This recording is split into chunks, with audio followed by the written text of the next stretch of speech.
საღამომშვიდობისა. Თქვენს წინაშეა სპეციალური გამოშვება. დღევანდელ გადაცემას ასე დავარქვი. დაიწყო.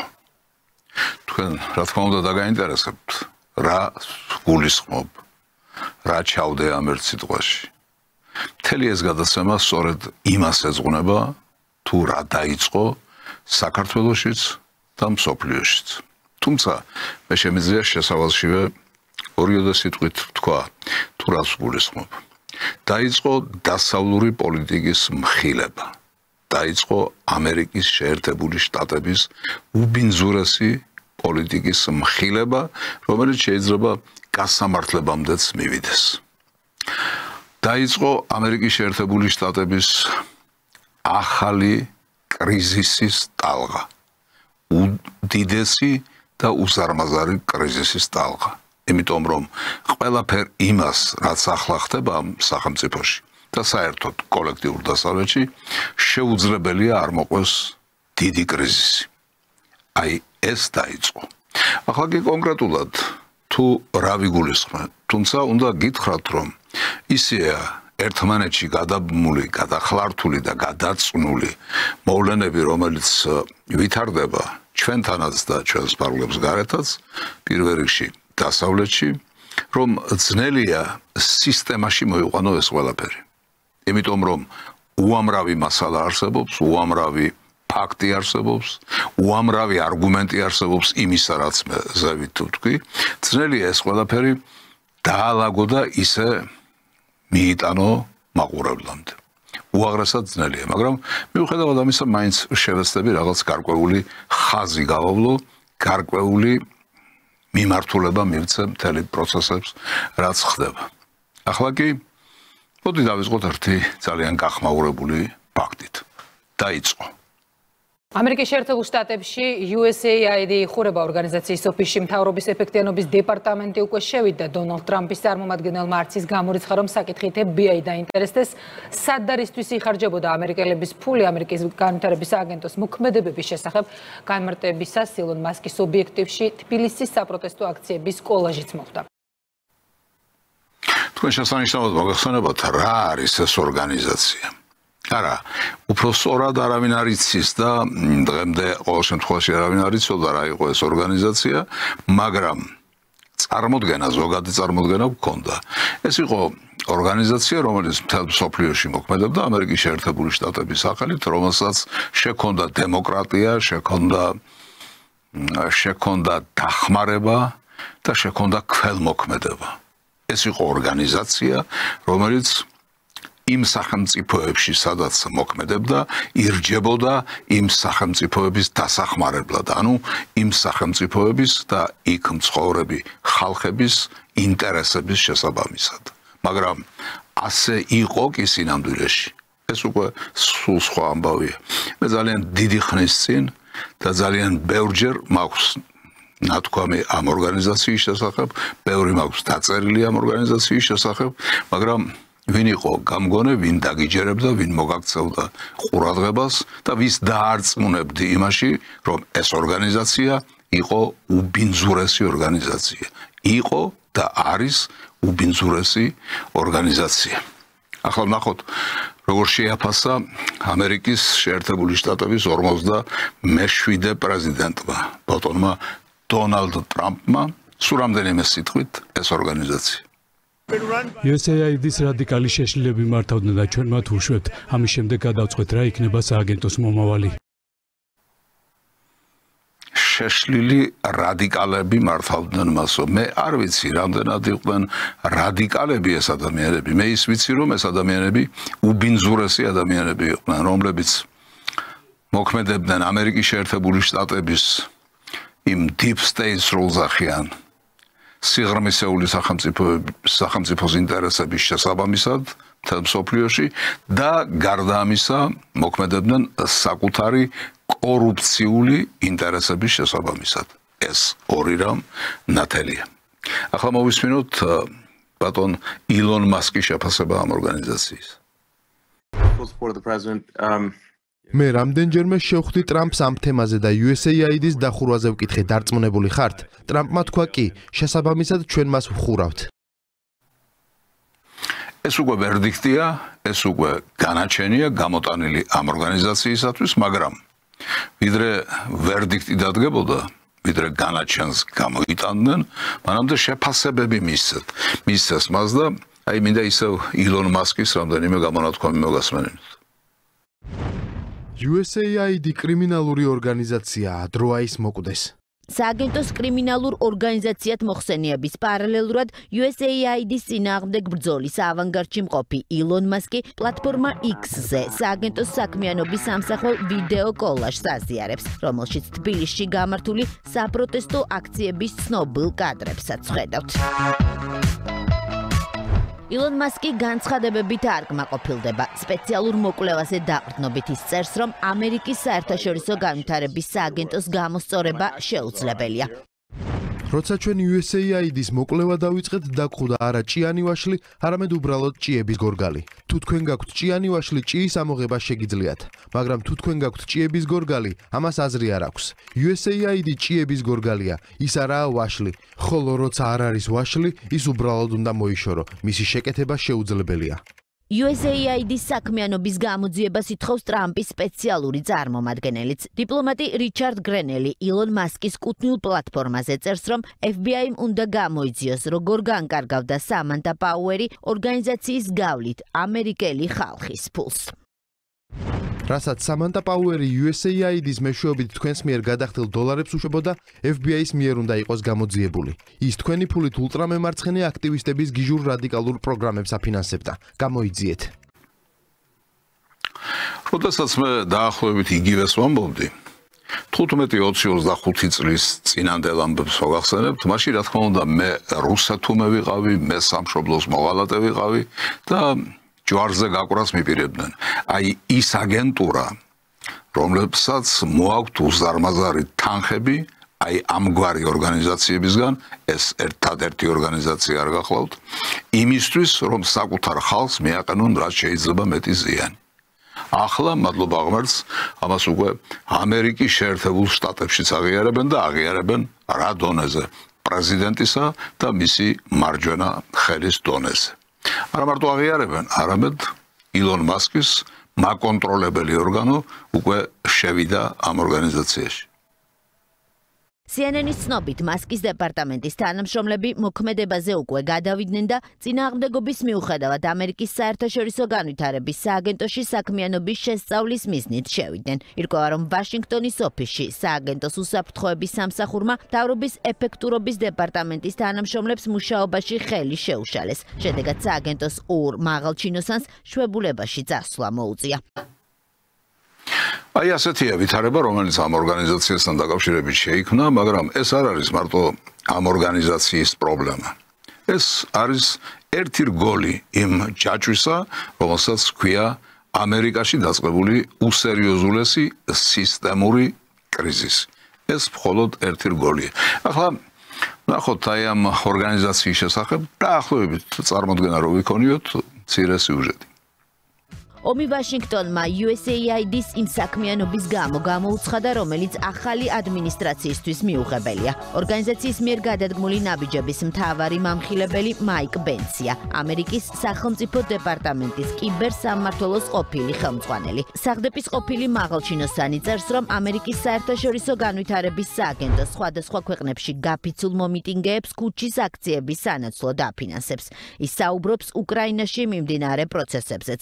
ბენცი წერს იმასაც, რომ დეზინფორმაციის მართვის საბჭოს ყოფილი ხელმძღვანელი ღიად მოუწოდებს სააგენტოს ამჟამინდელ თანამშრომლებს, რომ არჩეულ მთავრობას ორგანიზაციის ზედამხედველობა გაურთულონ. ეს ორგანიზაცია ყველგან ფიგურირებს. სადაც რამე სიბინძურე ხდებოდა, სადაც სახელმწიფო გადატრიალებები ხდებოდა, სადაც ომები იწყებოდა და ასე შემდეგ და ასე შემდეგ, მათ შორის აგერ უკრაინაც იყო ნახსენები, მათ შორის რა თქმა უნდა საქართველოში მიმდინარე პროცესები, აქაც იყო სახელმწიფო გადატრიალებები, არა ერთხელ, რომელშიც ეს ორგანიზაცია და მისი მსგავსი ორგანიზაციები, ამერიკული დასავლური ორგანიზაციები მონაწილეობდნენ, რომელსაც უბატონოდ ხმას ვერ გასცემდი მაშინ, იმიტომ რომ ეს ყველაფერი ისე იყო შეფუთული, რომ თითქოს ამერიკიდან მომავალი დახმარების, ქველმოქმედების, კეთილი სურვილების, საუკეთესო მომავლის და ასე შემდეგ საწინდარი იყო აი ეს დამპალი, ეს უბინძურესი ორგანიზაციები. ახლა ვნახოთ თუ როგორ შეხვდა ჩვენი აგენტურა დასავლეთის მეხუთე კოლონა ამ უბედურებას, რაც მათ დაატყდათ თავზე. ორგანიზაციას რაც დაატყდა თავზე, ეს ორგანიზაციის პრობლემაა, მაგრამ ამ ორგანიზაციის სამსახურში ჩამდგარი პირები საქართველოში იქნებოდა ეს თუ სადმე სხვაგან. როგორც გითხარით, მთელ მსოფლიოში იყო მოფენილი მათი ფილიალები. დიდი უბედურების წინაშე აღმოჩნდნენ.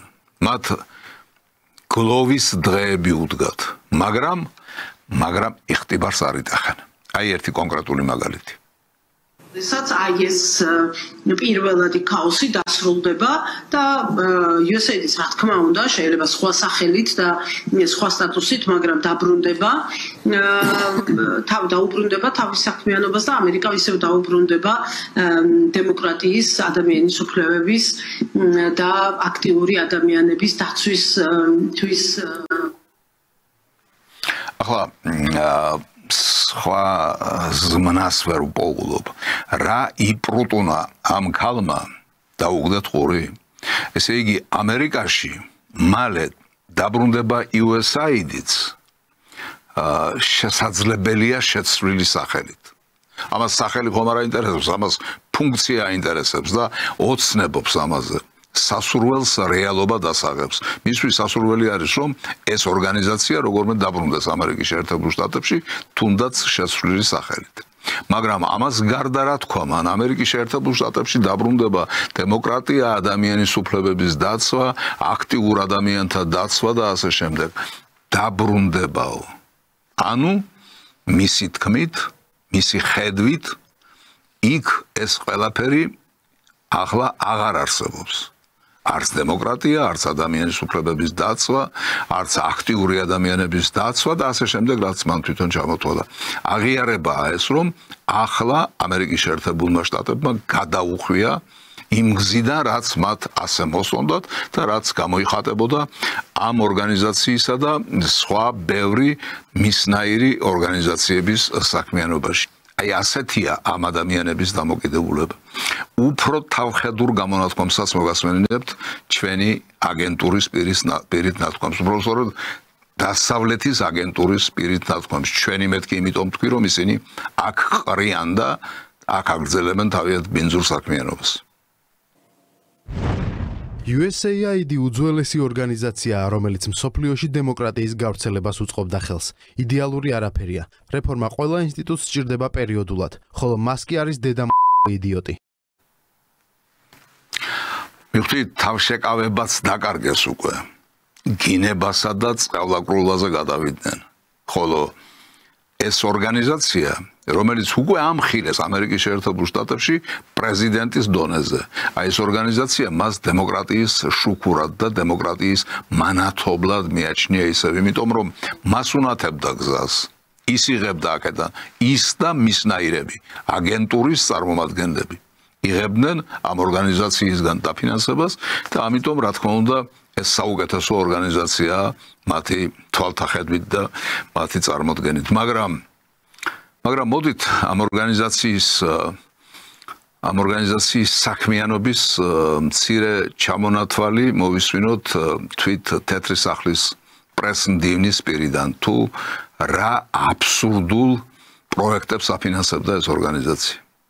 ეს არის ბოლო რამდენიმე წლის განმავლობაში USAID-ის რამდენიმე გიჟური პრიორიტეტი, რომლებისთვისაც ორგანიზაცია ფულს ხარჯავს. მათ შორისაა $1.5 მილიონ სერბეთში სამუშაო ადგილებზე მრავალფეროვნების, თანასწორობისა და ინკლუზიურობის წახალისება. $70,000 ირლანდიაში მრავალფეროვნების, თანასწორობისა და ინკლუზიურობის გათვალისწინებით მიუზიკლის დადგმისთვის, $47,000 კოლუმბიაში ტრანსგენდერული ოპერისთვის, $22,000 პერუში ტრანსგენდერული კომიქსისთვის. ხომ ხედავთ რა ორგანიზაცია არის ეს და რას აფინანსებდა? ეს ხომ წვეთია ზღვაში, ოკეანეში, რაც ახლა იყო ჩამოთვლილი. უამრავი ასეთი პროექტია დაფინანსებული, აბსურდული გარყვნილების პროექტი და საზოგადოების დამანგრეველი პროექტი, სადაც ეს პროექტები ხორციელდებოდა იმ საზოგადოების. აი ამისთვის არსებობდა ეს ორგანიზაცია და მადლობა ღმერთს, რომ ახლა დადგა დრო მათი არა მარტო მხილებისა, არამედ მათთვის განაჩენის გამოტანისა, მაგრამ როგორც ზემოთ ვთქვი, ეს ორგანიზაცია მარტო არ იყო. ასეთი უამრავი ორგანიზაცია მოქმედებდა და მოქმედებს დღემდე. მაგალითად ერთ-ერთი იყო ეგრეთ წოდებული ნედი, რომელიც რაღაცა ფონდი იყო, რომელიც რა თქმა უნდა ასევე ფუნქციონირებდა იმგვარი ბინძური საქმიანობისათვის, რაც იყო ჩამოთვლილი ამ USAID-თან დაკავშირებით. ამერიკის დემოკრატიის ეროვნული ფონდი ამერიკაშივე კორუფციაში ამხილეს. მხილების ავტორი დონალდ ტრამპის ადმინისტრაცია. ნედი გაშღენთილია კორუფციით. სკანდალური განცხადება ილონ მასკს ეკუთვნის. შტატების მთავრობის ეფექტიანობის დეპარტამენტის ხელმძღვანელი ნედის შესახებ საგანგაშო ინფორმაციას აზიარებს.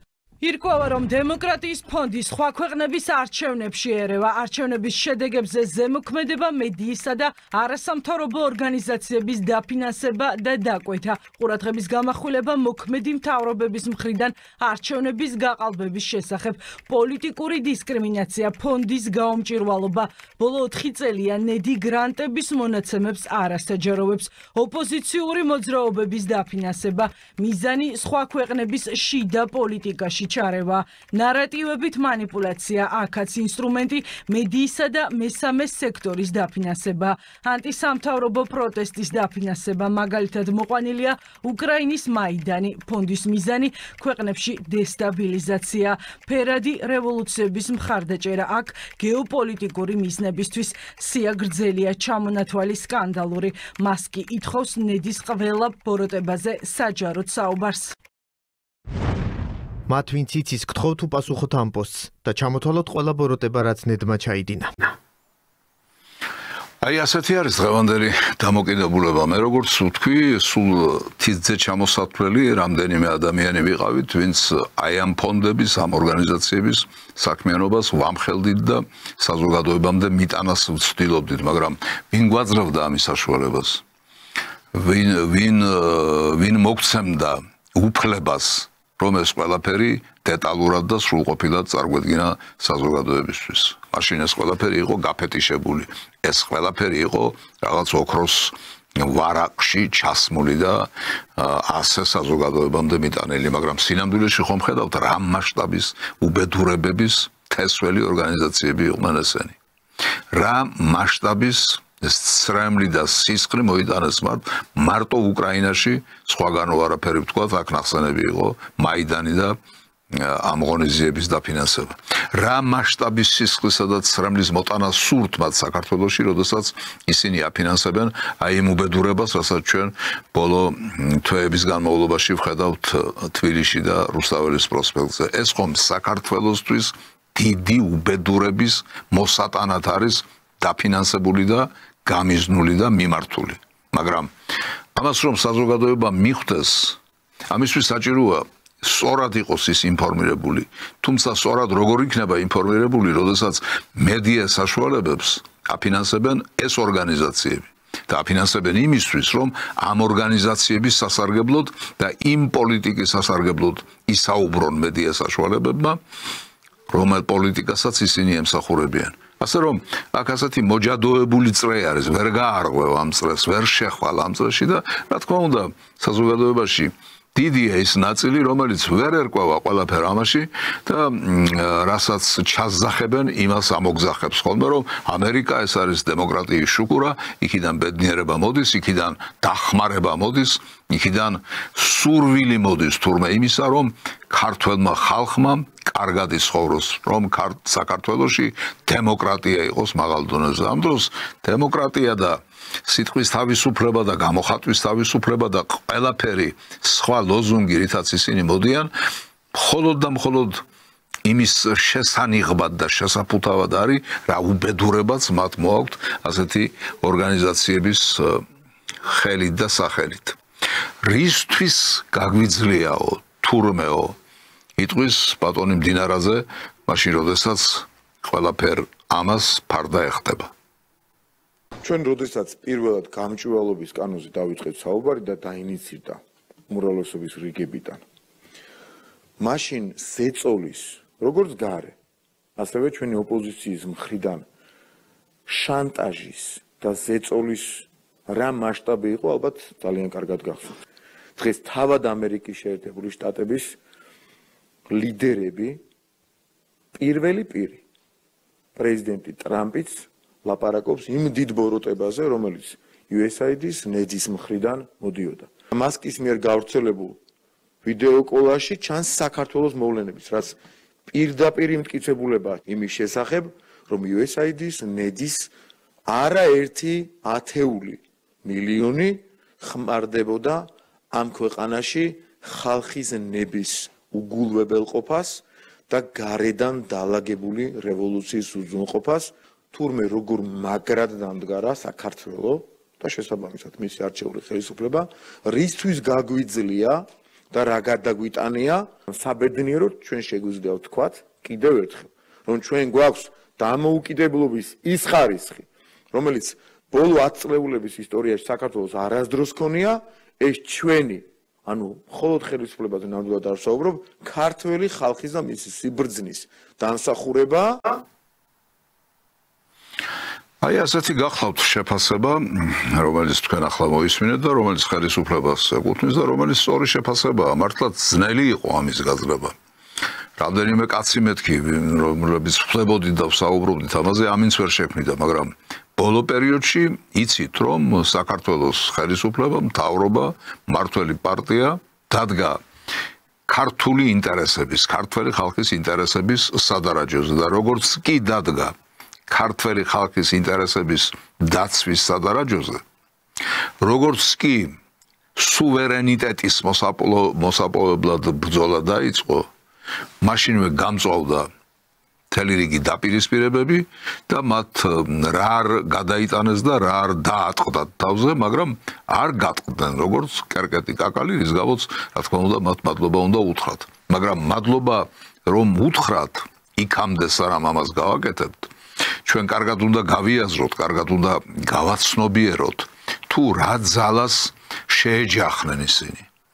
თუ ვის გაუბედეს მათ, რომ წინააღმდგომოდნენ და ვის წინააღმდეგ ჩაერთნენ ბრძოლაში საქართველოს ინტერესების დასაცავად.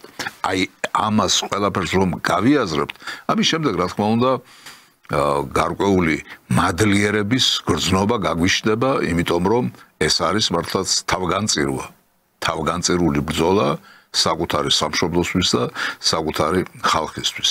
თუმცა არის გარკვეული ნონსენსები, ახლა მე მინდა ერთი მაგალითი მოგასმენინოთ, აი ცოტა არასწორი და ზერელე დამოკიდებულებებისა.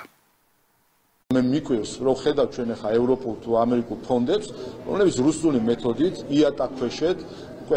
იატაკქვეშული მეთოდებით ფარულად მონაწილეობენ ქართულ პოლიტიკაში, მათ მიერ დაფინანსებული პოლიტიკოსების მეშვეობით. აი ამ კაცს, ბატონ შალვა პაპუაშვილს, საქართველოს პარლამენტის თავმჯდომარეს, მე პირადად ძალიან დიდ პატივს ვცემ, იმიტომ რომ მებრძოლი კაცია, გონიერი კაცია, განათლებული კაცია და მომზადებული კაცია იმ ტვირთის ასაწევად, რომელი თვირთიც მას დღეს აწევს მხრებზე. ამიტომ პატივს ვცემ, მაგრამ აი ახლა რაც თქვა, ეს გასაკვირი არ არის, მეო მიკვირსო, თქვა რომ აი ეს ყველაფერი რუსული მეთოდებითო იბრძოდნენ აქო, რუსული მეთოდებით. და მე ეს მიკვირს, რამ გაგახსენა აქ რუსული მეთოდები, რა შუაშია აქ რუსული მეთოდები. როდესაც ლაპარაკობ იმასთან დაკავშირებით, რომ დასავლეთიდან შემოსული ორგანიზაციები, დასავლეთის ფინანსებით მოქმედი ორგანიზაციები, დასავლეთის ვითომ კეთილის ყოფილის შირმით მოქმედი ორგანიზაციები თურმე ამდენ უბედურებას ატრიალებდნენ. არა მარტო აქ, არამედ მთელ მსოფლიოში.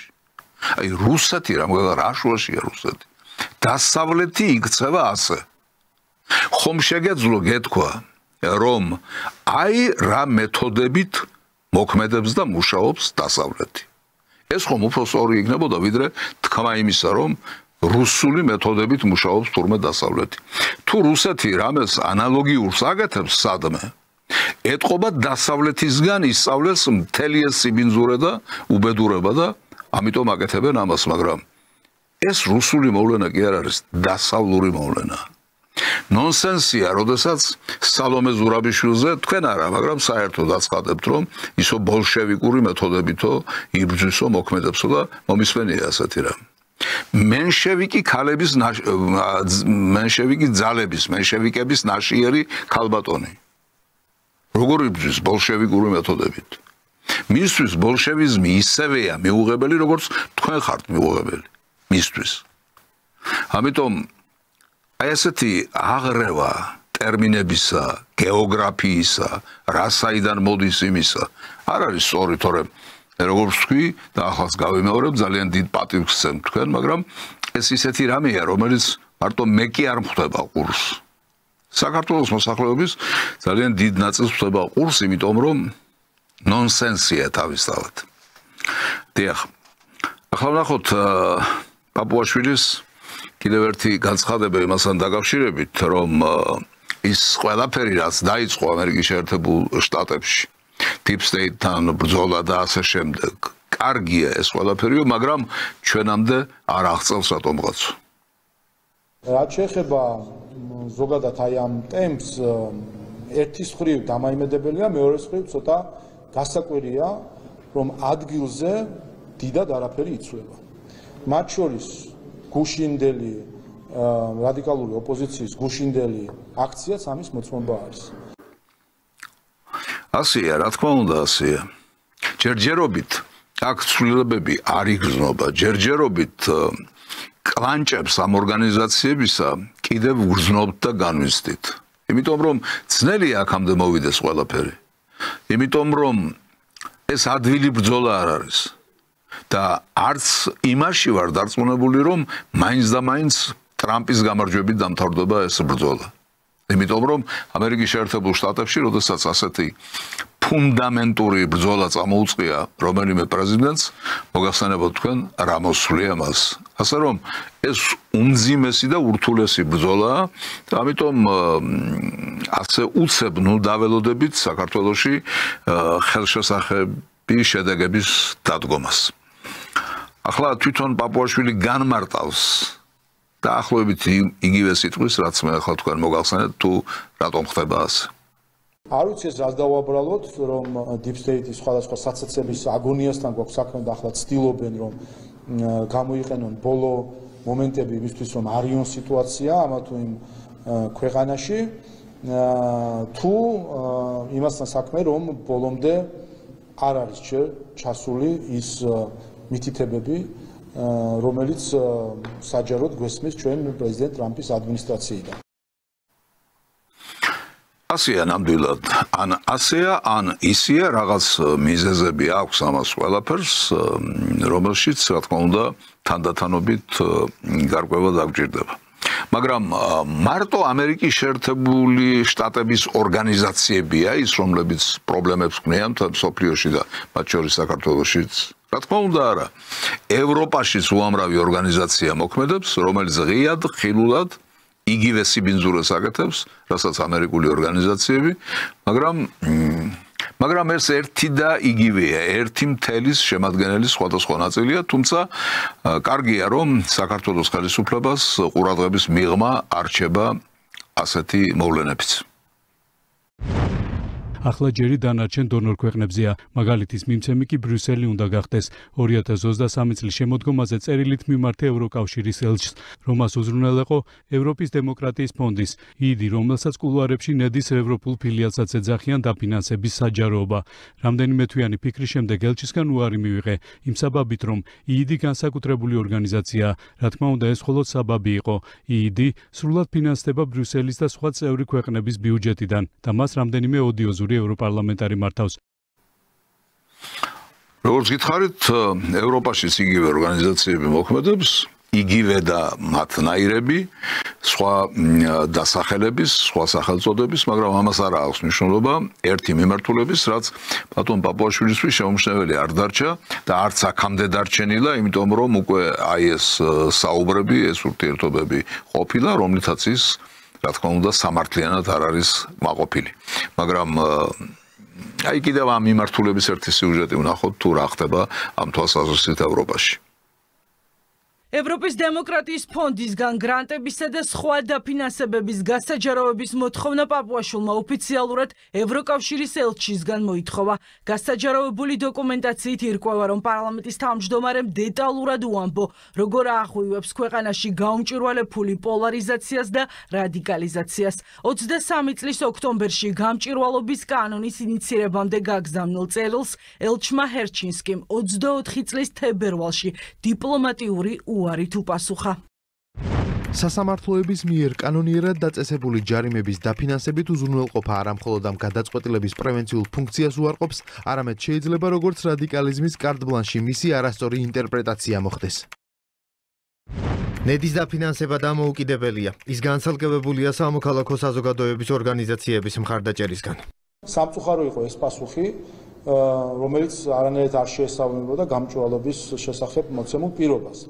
ამის შემდეგ იქნა, რომ ჩვენ ხელმეორედ დავაინიციეთ გამჭვირვალობის კანონი და თქვენ გახსოვთ, მაშინ ვსაუბრობდით, რომ სამწუხაროდ ის პირობა, რომელიც ჩვენ მივიღეთ დონორებისგან, რომ ისინი იქნებოდნენ გამჭვირვალები, არ შესრულდა. ის რაც იციან თვითონ არ უნდათ რომ გაუმხილონ ქართულ ხალხს. აი ევროპა და აი მათი დიპლომატიური წარმომადგენლობა. Persona non grata არის ეს ტერმინი დიპლომატიაში და სახელმწიფოთა შორის ურთიერთობაში. დასავლეთის სახელმწიფოების ყველა ელჩი უკლებლივ იმსახურებს ამ ტიტულის მინიჭებას და აქედან გაძევებას. იმიტომ რომ ისინი ძალიან დიდი ხნის განმავლობაში ყოველგვარი ბოდიშის მოხდის გარეშე გადადიოდნენ საზღვრებს, ერეოდნენ იქ, სადაც მათ არაფერი ესაქმებოდათ და იქცეოდნენ არა ისე, როგორც ელჩებს და დიპლომატებს ეკადრებათ, არამედ ისე, როგორც ბატონები, როგორც გუბერნატორები, როგორც მეფის ნაცვლები. სინამდვილეში საელჩოებიდან იმართებოდა საქართველო. კიდევ ერთხელ ვიმეორებ, ძალიან დიდი მადლიერება იმის გამო, რომ საქართველოს ხელისუფლებას, მთავრობას, მმართველ პარტიას აღმოაჩნდა ძალა იმისა, რომ ყველაფერ ამას წინ აღდგომოდა. ძნელია ვივარაუდოთ, თუ რით დამთავრდება ეს ბრძოლა, მაგრამ ახლა უკვე გამოიკვეთა რაღაც ტენდენციები იმისა, რომ საქართველოს მთავრობა და მმართველი პარტია შეძლებს იმას, რომ საქართველოს დაუბრუნოს მისთვის ჩამორთმეული სუვერენიტეტი.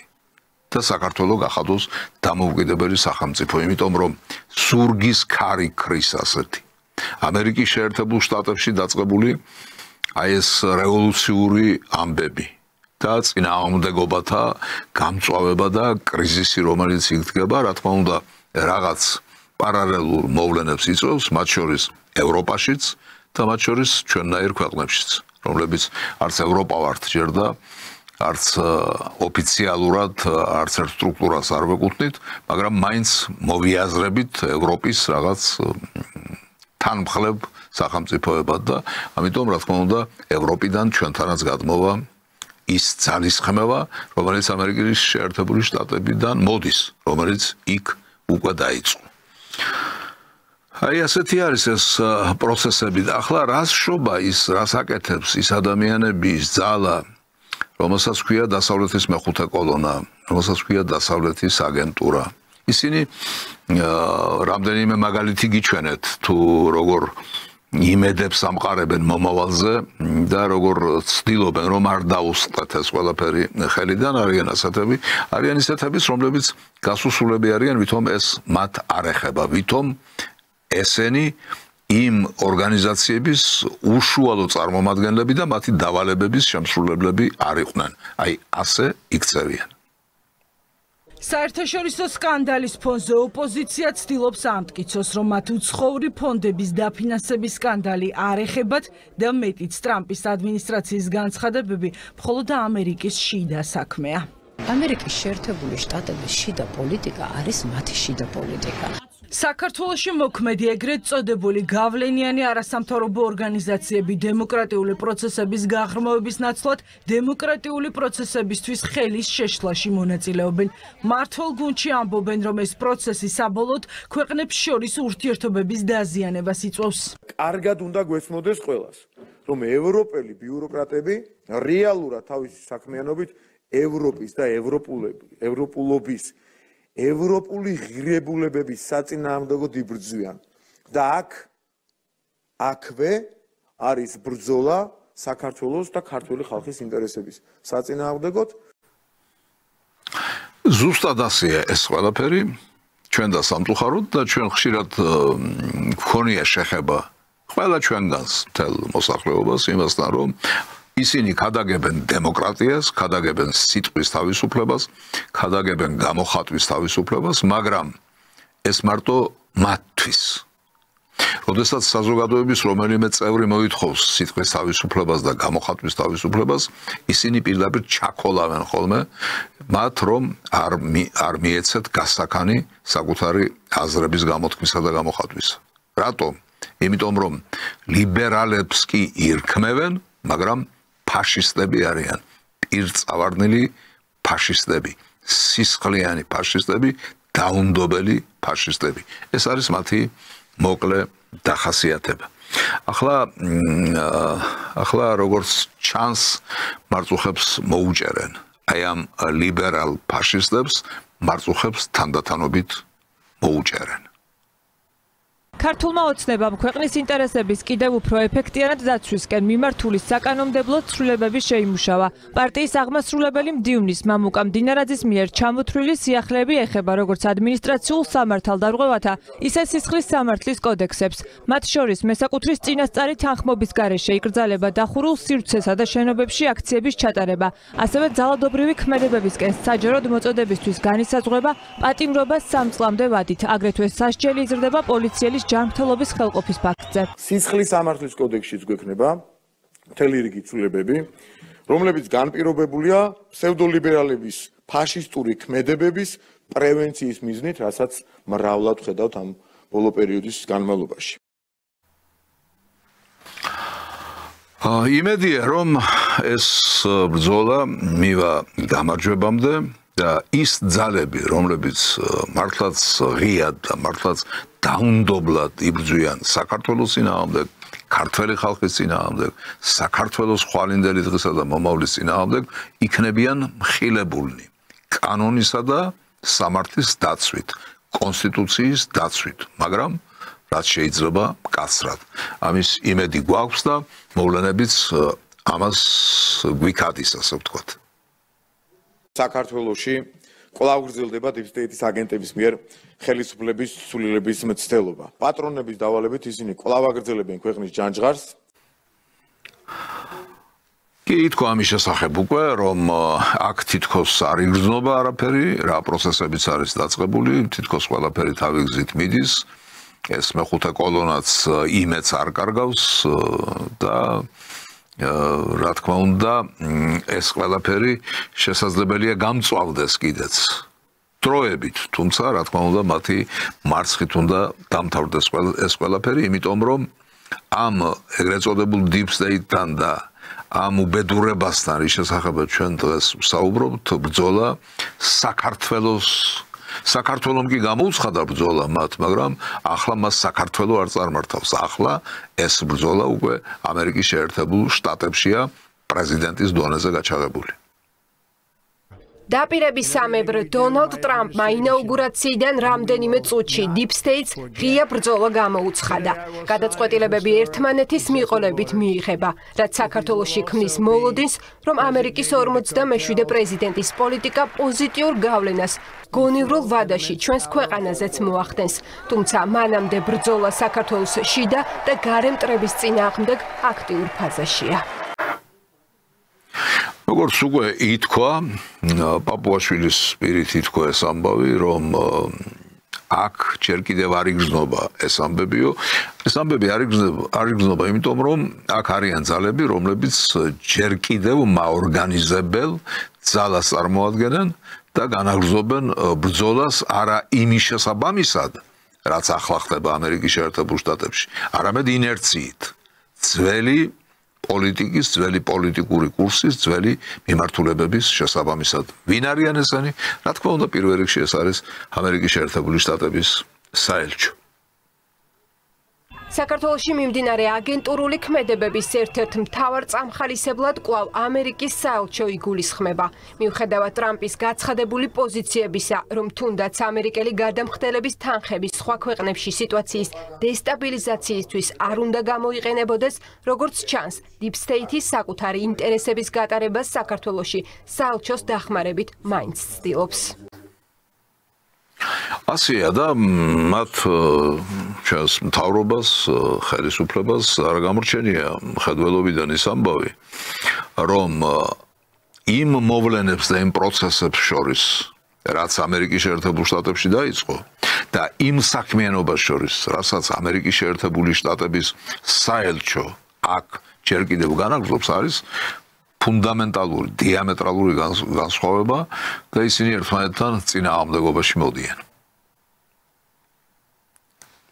თუ ამ ქვეყანაში ერთი ადამიანი არის, რომელიც ფიქრობს, რომ ქუჩის აქციები, ის PR კამპანიები, ის მავნებლობები, რაც წარმოებს აგენტურული ოპოზიციის მიერ, ამ აგენტურის პატრონების, ან საქართველოში ამერიკის შეერთებული შტატების საელჩოსგან აბსოლუტურად დამოუკიდებლად და დისტანცირებით ხდება, მას წარმოდგენა არ აქვს იმაზე, თუ რა ხდება დღეს საქართველოში, არც ერთ დეტალზე, არც გლობალურად და არც ვიწრო თემებთან მიმართებაში.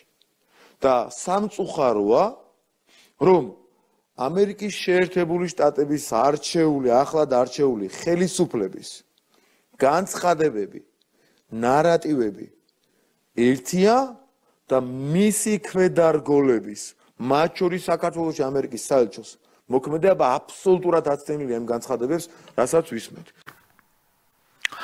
მე მეშინია ხოლმე რომ აი თქვენც არ დაგაბნიოთ, ვინც ახლა მე მიყურებთ და მისმენთ. არ დაგაბნიოთ, იმიტომ რომ როგორც ვთქვი, იმდენად არის ეს ყველაფერი ერთმანეთში გადაბმული, გადაჯაჭვული, გადაწნული, რომ ძნელი აქ ის ძაფის ის თავი იპოვო, რომლითაც მე ამ გორგალს გავხსნი. ძალიან ძნელია.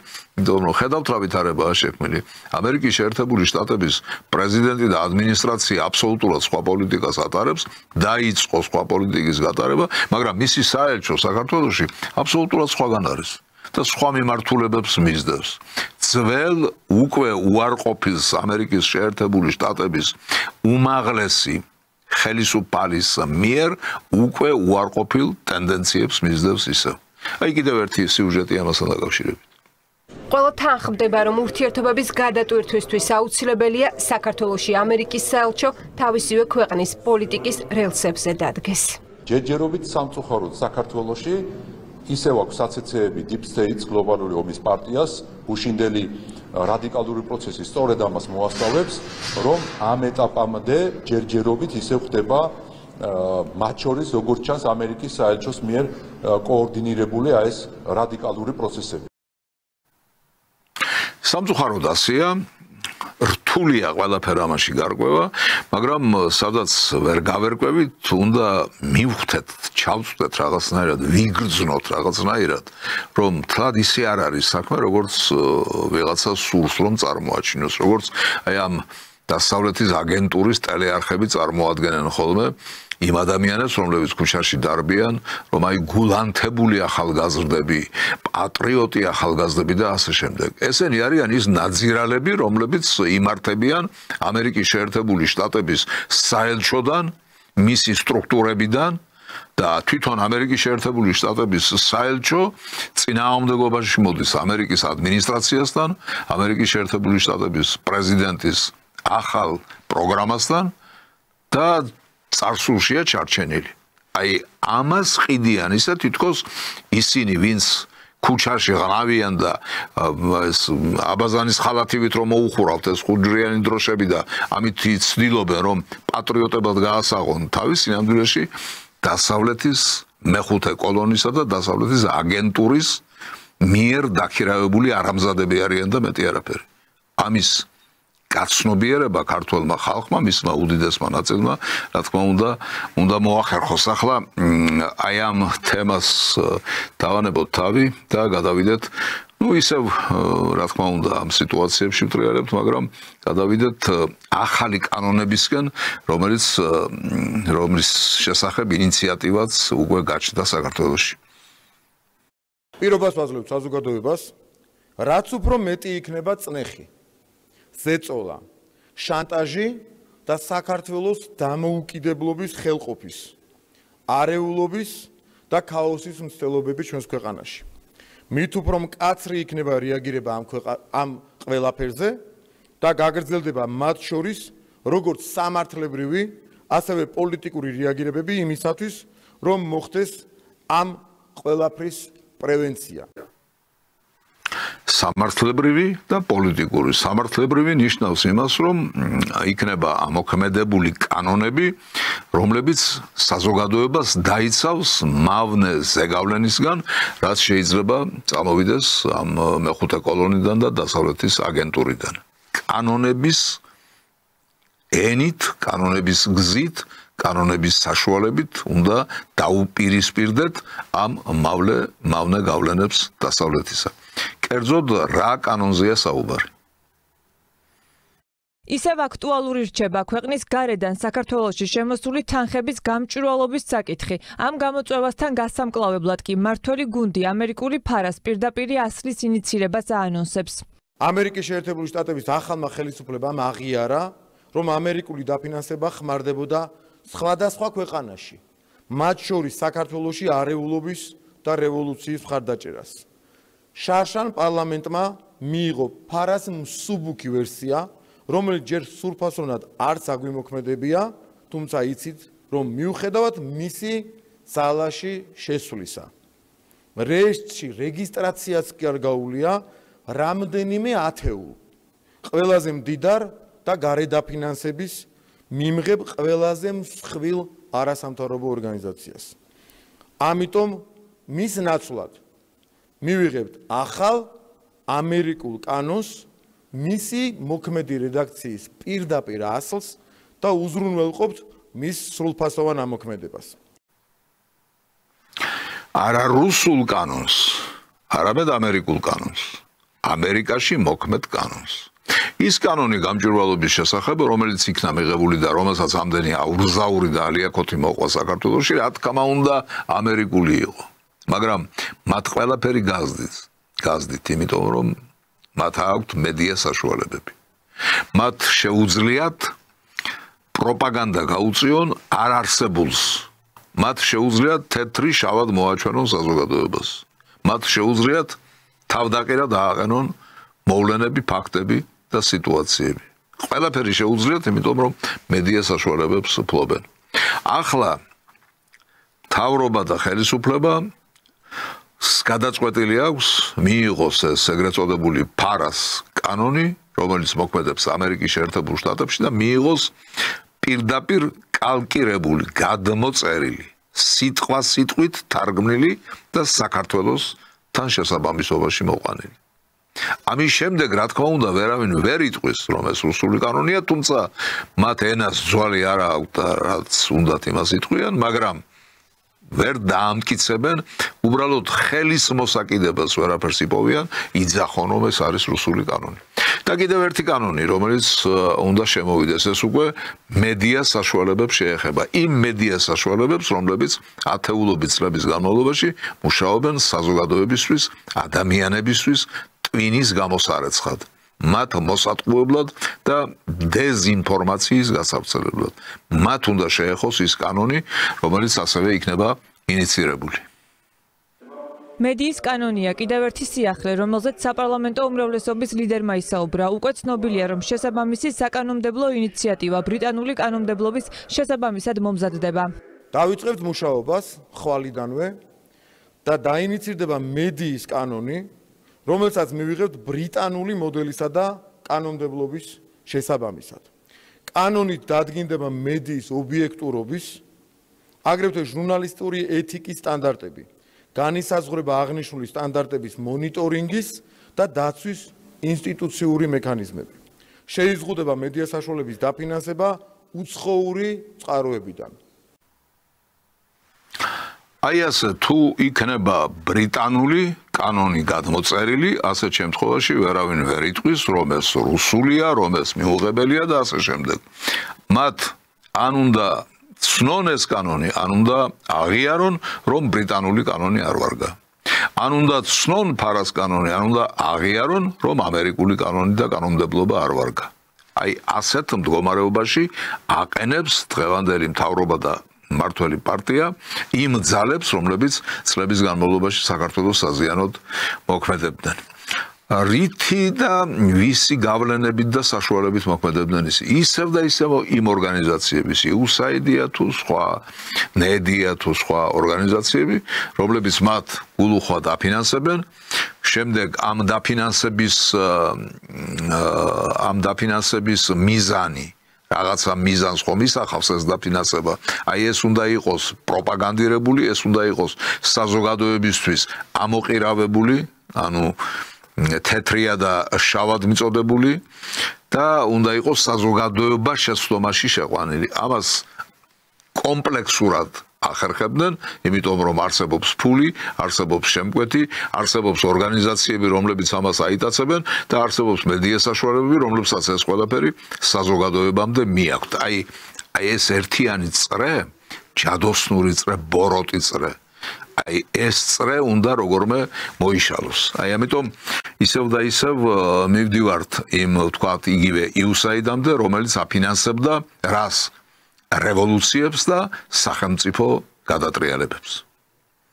ვიდრე დონალდ ტრამპი USAID-თან დაკავშირებით საბოლოო გადაწყვეტილებას მიიღებს, ოფიციალურ თბილისს აქვს სურვილი და იმედი, რომ ამერიკის ახალი პრეზიდენტი 90 დღის შემდეგაც ძალაში დატოვებს განკარგულებას, რომელსაც ხელი 20 იანვარს მოაწერა. საქართველოს პრემიერის ამ სურვილს პრევენციული მიზანი აქვს. საუბარია იმაზე, რომ USAID-ის დაფინანსება არ ხმარდებოდა რეალურ მიზანს, ერქვა საქველმოქმედო მიზნებს, ეს ყველაფერი ხმარდებოდა ამა თუ იმ ქვეყანაში, მათ შორის საქართველოსია კონკრეტულად საუბარი, რევოლუციების მოწყობას, არეულობის შემოტანას, ქვეყნის არევას და ასე შემდეგ. მართალია ეს ყველაფერი და აი ეს პროცესი როგორმე უნდა აილაგმოს, როგორმე უნდა შეჩერდეს ეს პროცესი, თუმცა აქაც მაქვს ერთი შენიშვნა, რომ ძალიან მიაჩვიეს ამათ ენა ამ სიტყვა რევოლუციას და სიტყვა რევოლუციას იყენებენ სახელმწიფო გადატრიალების სინონიმად. მაშინ როდესაც ეს აბსოლუტურად სხვადასხვა მოვლენა გახლავთ. ერთია რევოლუცია, რომელიც ცვლის თვისებას და მეორეა სახელმწიფო გადატრიალება, რომელიც არაფერს არ ცვლის პერსონებისა, სახელებისა და გვარების გარდა. ეს სრულიად განსხვავებული ამბებია, ამიტომ ნუურევთ ხოლმე ერთმანეთში. რევოლუცია და ასე შემდეგ. რა რევოლუციაა ეს? რომელ რევოლუციაზეა ლაპარაკი? ვარდების რევოლუცია იყო? თუ შევარდნაძის ჩანაცვლება იყო სააკაშვილით? ვერ უნდა მივხვდეთ, რომ რევოლუციური აქ არაფერი არ ყოფილა? მოდით გავასწოროთ ცოტა ეს რიტორიკა და ტერმინოლოგიაში უფრო ფაქიზები ვიყოთ. დიახ, ახლა აი ეს ევროპული, დასავლური, ამერიკული ფონდები და ასე შემდეგ. ესენი ერთი მიმართულება ის, რომ ბოროტება შექონდათ ყველგან და ბოროტებას თესტნენ ამა თუ იმ სახელმწიფოში, ეს ერთი მხარეა. მეორე მხარე არის მისი კომერცია, კორუფციული შემადგენელი. კორუფცია, რომელიც უმაღლეს დონეზეა აყვანილი დასავლეთში, კაპიტალისტურ სამყაროში და განსაკუთრებით ამერიკის შეერთებულ შტატებში, აი როგორ ხდებოდა ეს კორუფცია, ეს სქემები, გაკვირთ ერთი სიუჟეტი ამასთან დაკავშირებით. ოფიციალური თბილისის კიდევ ერთი სურვილი ამერიკული შემდეგ ევროპული ფულის მიზნობრიობის გასაჯაროებას ეხება. ნებისმიერი გრანტი, რომელიც ბიუჯეტში შედის, ხმარდება მოსახლეობას და არა ხელისუფლებას და ამავე დონორებისგან განსხვავებით ამ ხარჯის თითოეული თეთრი საჯაროა, მისი ხარჯვის მიზნობრიობა კი დადასტურებული. მეორე და მთავარი დიდი საიდუმლო არ არის, რომ დონორებს აქვთ მითითება, მათი ბიუჯეტის ნახევარზე მეტი ისევე წარმომადგენლობის ქვეყანაში დააბრუნონ. ასე რომ სადაც რომელიმე დონორი მისი თანხის ხელისუფლებისკენ მიმართვაზე ისაუბრებს, იქვე ის ითქვას ამ თანხიდან რამდენი დააბრუნა უკან მის ქვეყანაში. აი ეს ეგრეთ წოდებული ატკატების თემა, რომელიც ძალიან კარგად არის ჩვენი საზოგადოებისთვის ცნობილი, ეს მოქმედებდა და რა თქმა უნდა უზარმაზარი ფული შემოედინებოდა საქართველოში და სხვა სახელმწიფოებში, მაგრამ ეს იყო ნახევარი იმ თანხებისა, რაც გამოყოფილი იყო, დაახლოებით ნახევარი. ან შესაძლებელია სხვა პროცენტები იყოს, მე არა ვარ გამომძიებელი, რომ ამაში გარკვეული ვიყო ყველაფერში რა და როგორ, თავარია პრინციპს ჩავწვდეთ. აქეთ მოდიოდა ერთი ნაწილი ამ თანხებისა, მეორე ნაწილი შესაძლებელია გაცილებით უფრო დიდი ვიდრე აქეთ მოდიოდა, რჩებოდა ამერიკის შეერთებულ შტატებში. ამ კორუმპირებულ, უზნეო, გათახსირებული ჩინოვნიკების ხელში. ასეთი არის ეს რეალობა, რომელიც გვაქვს და იგივე იმ EU-სთან დაკავშირებით საქმე შეიძლება იქამდეც კი მივიდეს, რომ სამხედროების ჩარევა გახდეს აუცილებელი. რეალობა კი მართლაც სკანდალურია USAID-ისთვის. სულ ბოლო ცნობებით საზღვარგარეთ ორგანიზაციის ყველა მისიამ დახურვის ბრძანება მიიღო. პერსონალს მალე შეერთებულ შტატებში დააბრუნებენ. ABC News-ი წერს, რომ სააგენტოს მხრიდან წინააღმდეგობის შემთხვევაში სხვადასხვა ქვეყნებიდან ორგანიზაციის თანამშრომლების ევაკუაციას ამერიკელი სამხედროები უზრუნველყოფენ. ასეთი რეალობაა შექმნილი და ეს არ არის მარტივი რეალობა, ეს ურთულესი რეალობა. ახლა რაც შეეხება ჩვენს დამოკიდებულებას ამერიკის შეერთებულ შტატებთან, მის საელჩოსთან, საელჩოს მოქმედებასთან, მუშაობასთან საქართველოში, თბილისი უკვე ითხოვს განმარტებებს და არა მარტო განმარტებებს, არამედ ბოდიშსაც. ამერიკის ახალ ადმინისტრაციაში აღარც იმას მალავენ, რომ უკრაინიდან საქართველომდე დამის მიღმა USAID ქვეყნების შიდა პოლიტიკაში ერეოდა. ჩვენ მათგან ველით სულ ცოტა ბოდიშს იმ საქმიანობასთან დაკავშირებით, რაც ისინი ახორციელებდნენ. ბოდიშთან ერთად შეერთებული შტატები საელჩოსგან თბილისის საქართველოში დახარჯული ფულის შესახებ დეტალურ განმარტებას ითხოვს. ქართულ ოცნებას განმარტებები ევროპული ქვეყნების საელჩოებისგანაც სჭირდება, რადგან ახლა ვაშინგტონი ამბობს იმას, რასაც თბილისი დიდი ხნის წინ ამბობდა. ასეთი გახლავთ ეს რეალობა, როგორც ვთქვი, უკვე ბევრჯერ გავიმეორე, უაღრესად რთული და უაღრესად დამაფიქრებელი გარემოება კაცმა არის ის, სანამდე მიიყვანს არა მარტო ჩართულ სახელმწიფოებს, არამედ პლანეტასაც ის რა პროცესებიც უკვე დაიწყო. ახლა ამ თემასაც გადავდებ განზე და მინდა ერთი საკითხი, ეს არის უაღრესად მნიშვნელოვანი საკითხი, იმ ოპოზიციურ ძალებს, ეგრეთ წოდებულ ოპოზიციას, სინამდვილეში აგენტურას და მეხუთე კოლონას, რომლებიც მოხვდნენ პარლამენტში, ამომრჩეველთა გარკვეულმა ნაწილმა მათ მისცა ხმა და ისინი ამის გამო აღიჭურნენ დეპუტატების მანდატებით, მაგრამ მათი სურვილი იმის გამო, რომ ლეგიტიმაციის პრობლემა შექმნან, იყო ის რომ მათ დატოვონ პარლამენტი, უბრალოდ არ შევიდნენ პარლამენტში. ახლა ეს ყველაფერი იურიდიულად გაფორმდა. 83 მომხრე, 0 წინააღმდეგი დადგენილება. რადიკალურმა ოპოზიციამ შანტაჟისა და საბოტაჟის იარაღი დაკარგა. 59 დეპუტატის მანდატი შეწყვეტილია. გადაწყვეტილება საპარლამენტო უმრავლესობამ ერთხმად მიიღო. სახელისუფლებო გუნდის შეფასებით კოლექტიური ნაცმოძრაობის მხრიდან მუდმივი შანტაჟის მცდელობა დასრულებულია. მათივე განცხადებით რადიკალებმა ყალბი ნარატივების გავრცელებისთვის კანონიერი პასუხი მიიღეს. არ შეიძლება მუდმივ რეჟიმში ოპოზიცია პირველი იჩენდეს უპატივცემულობას საკუთარი ამომრჩევლის წინაშე, უარს აცხადებდეს საპარლამენტო მუშაობაში მონაწილეობაზე და მეორე, ეს ყველაფერი არ შეიძლება იყოს მუდმივი შანტაჟის იარაღად გამოყენებული. თუ ეს პრეცედენტი ჩვენ კვლავ დაუშვით, როგორც წინა შემთხვევაში ეს გავაკეთეთ, მაშინ ვიდრე ისინი არ გაიმარჯვებენ და ნაცი საქართველოში ვერასდროს გაიმარჯვებს, ალბათ ყველა დარწმუნებულია, ვიდრე ისინი არ გაიმარჯვებენ, იქნებიან ამ საბოტაჟის რეჟიმში და ყოველთვის გარე დავალების შესაბამისად გამოიყენებენ საბოტაჟის იარაღად ამ თავის მავნებლურ გადაწყვეტილებას. აბსოლუტურად გეთანხმებით და ეს ახლა კი არა, ადრეც ასე უნდა მომხდარიყო, ვისაც არ უნდა პარლამენტში შემოსვლა, ვინც ამით სპეკულირებს, ვინც ამით აშანტაჟებს პარლამენტსაც, მთავრობასაც, ხელისუფლებასაც და საზოგადოებასაც, იმას ამისი უფლება არ უნდა მიეცეთ. აქამდეც არ უნდა მისცემოდათ, მაგრამ შობს გვიან ვიდრე არასდროსო, რა კი აქამდე ეს არ მოხდა. და რაღაცნაირად ეპატიჟებოდით მუდმივად მათ პარლამენტში, ახლა კი მართალია ერთი პარტია ისევ დარჩა, რომელსაც ჯერ არ გაუქმებია ეს მანდატები, მაგრამ ისინი ალბათ თვითონ მიიღებენ გადაწყვეტილებას თუ როგორ მოიქცევიან, ეს კი რაც მოხდა პარლამენტის მხრიდან არის აბსოლუტურად სწორი, ასეც უნდა მომხდარიყო. რა ახსნას და განმარტებას მისცემს ამას მთავრობის თავმჯდომარე. პარლამენტს არ ქონდა არავითარი სხვა ალტერნატივა, არ შეიძლება ქვეყანაში დაკანონდეს საბოტაჟი. რა თქმა უნდა, არ შეიძლება ქვეყანაში დაკანონდეს საბოტაჟი. ყველაფერს უნდა დაერქვას თავისი სახელი. და ისინი, ვისაც არ უნდათ პარლამენტში მუშაობა, არ უნდა იყვნენ პარლამენტში. ამასთან დაკავშირებით დგება ერთი საკითხი. ლეგიტიმაციის პრობლემა და ერთპარტიულობის პრობლემა. სინამდვილეში ეს საკითხი არ დგას, მაგრამ ესენი იმიტომ იქცევიან ასე, რომ ეს საკითხი დააყენონ, რომ სიტუაცია ჩიხში შეიყვანონ. თუ კი ისინი პარლამენტში არ შევლენ, ესე იგი პარლამენტი არის ერთპარტიული. ეს ასე არ არის, იმიტომ რომ პარლამენტის ერთპარტიულობა კი არ არის პრობლემა. პრობლემა არის ერთპარტიული არჩევნები.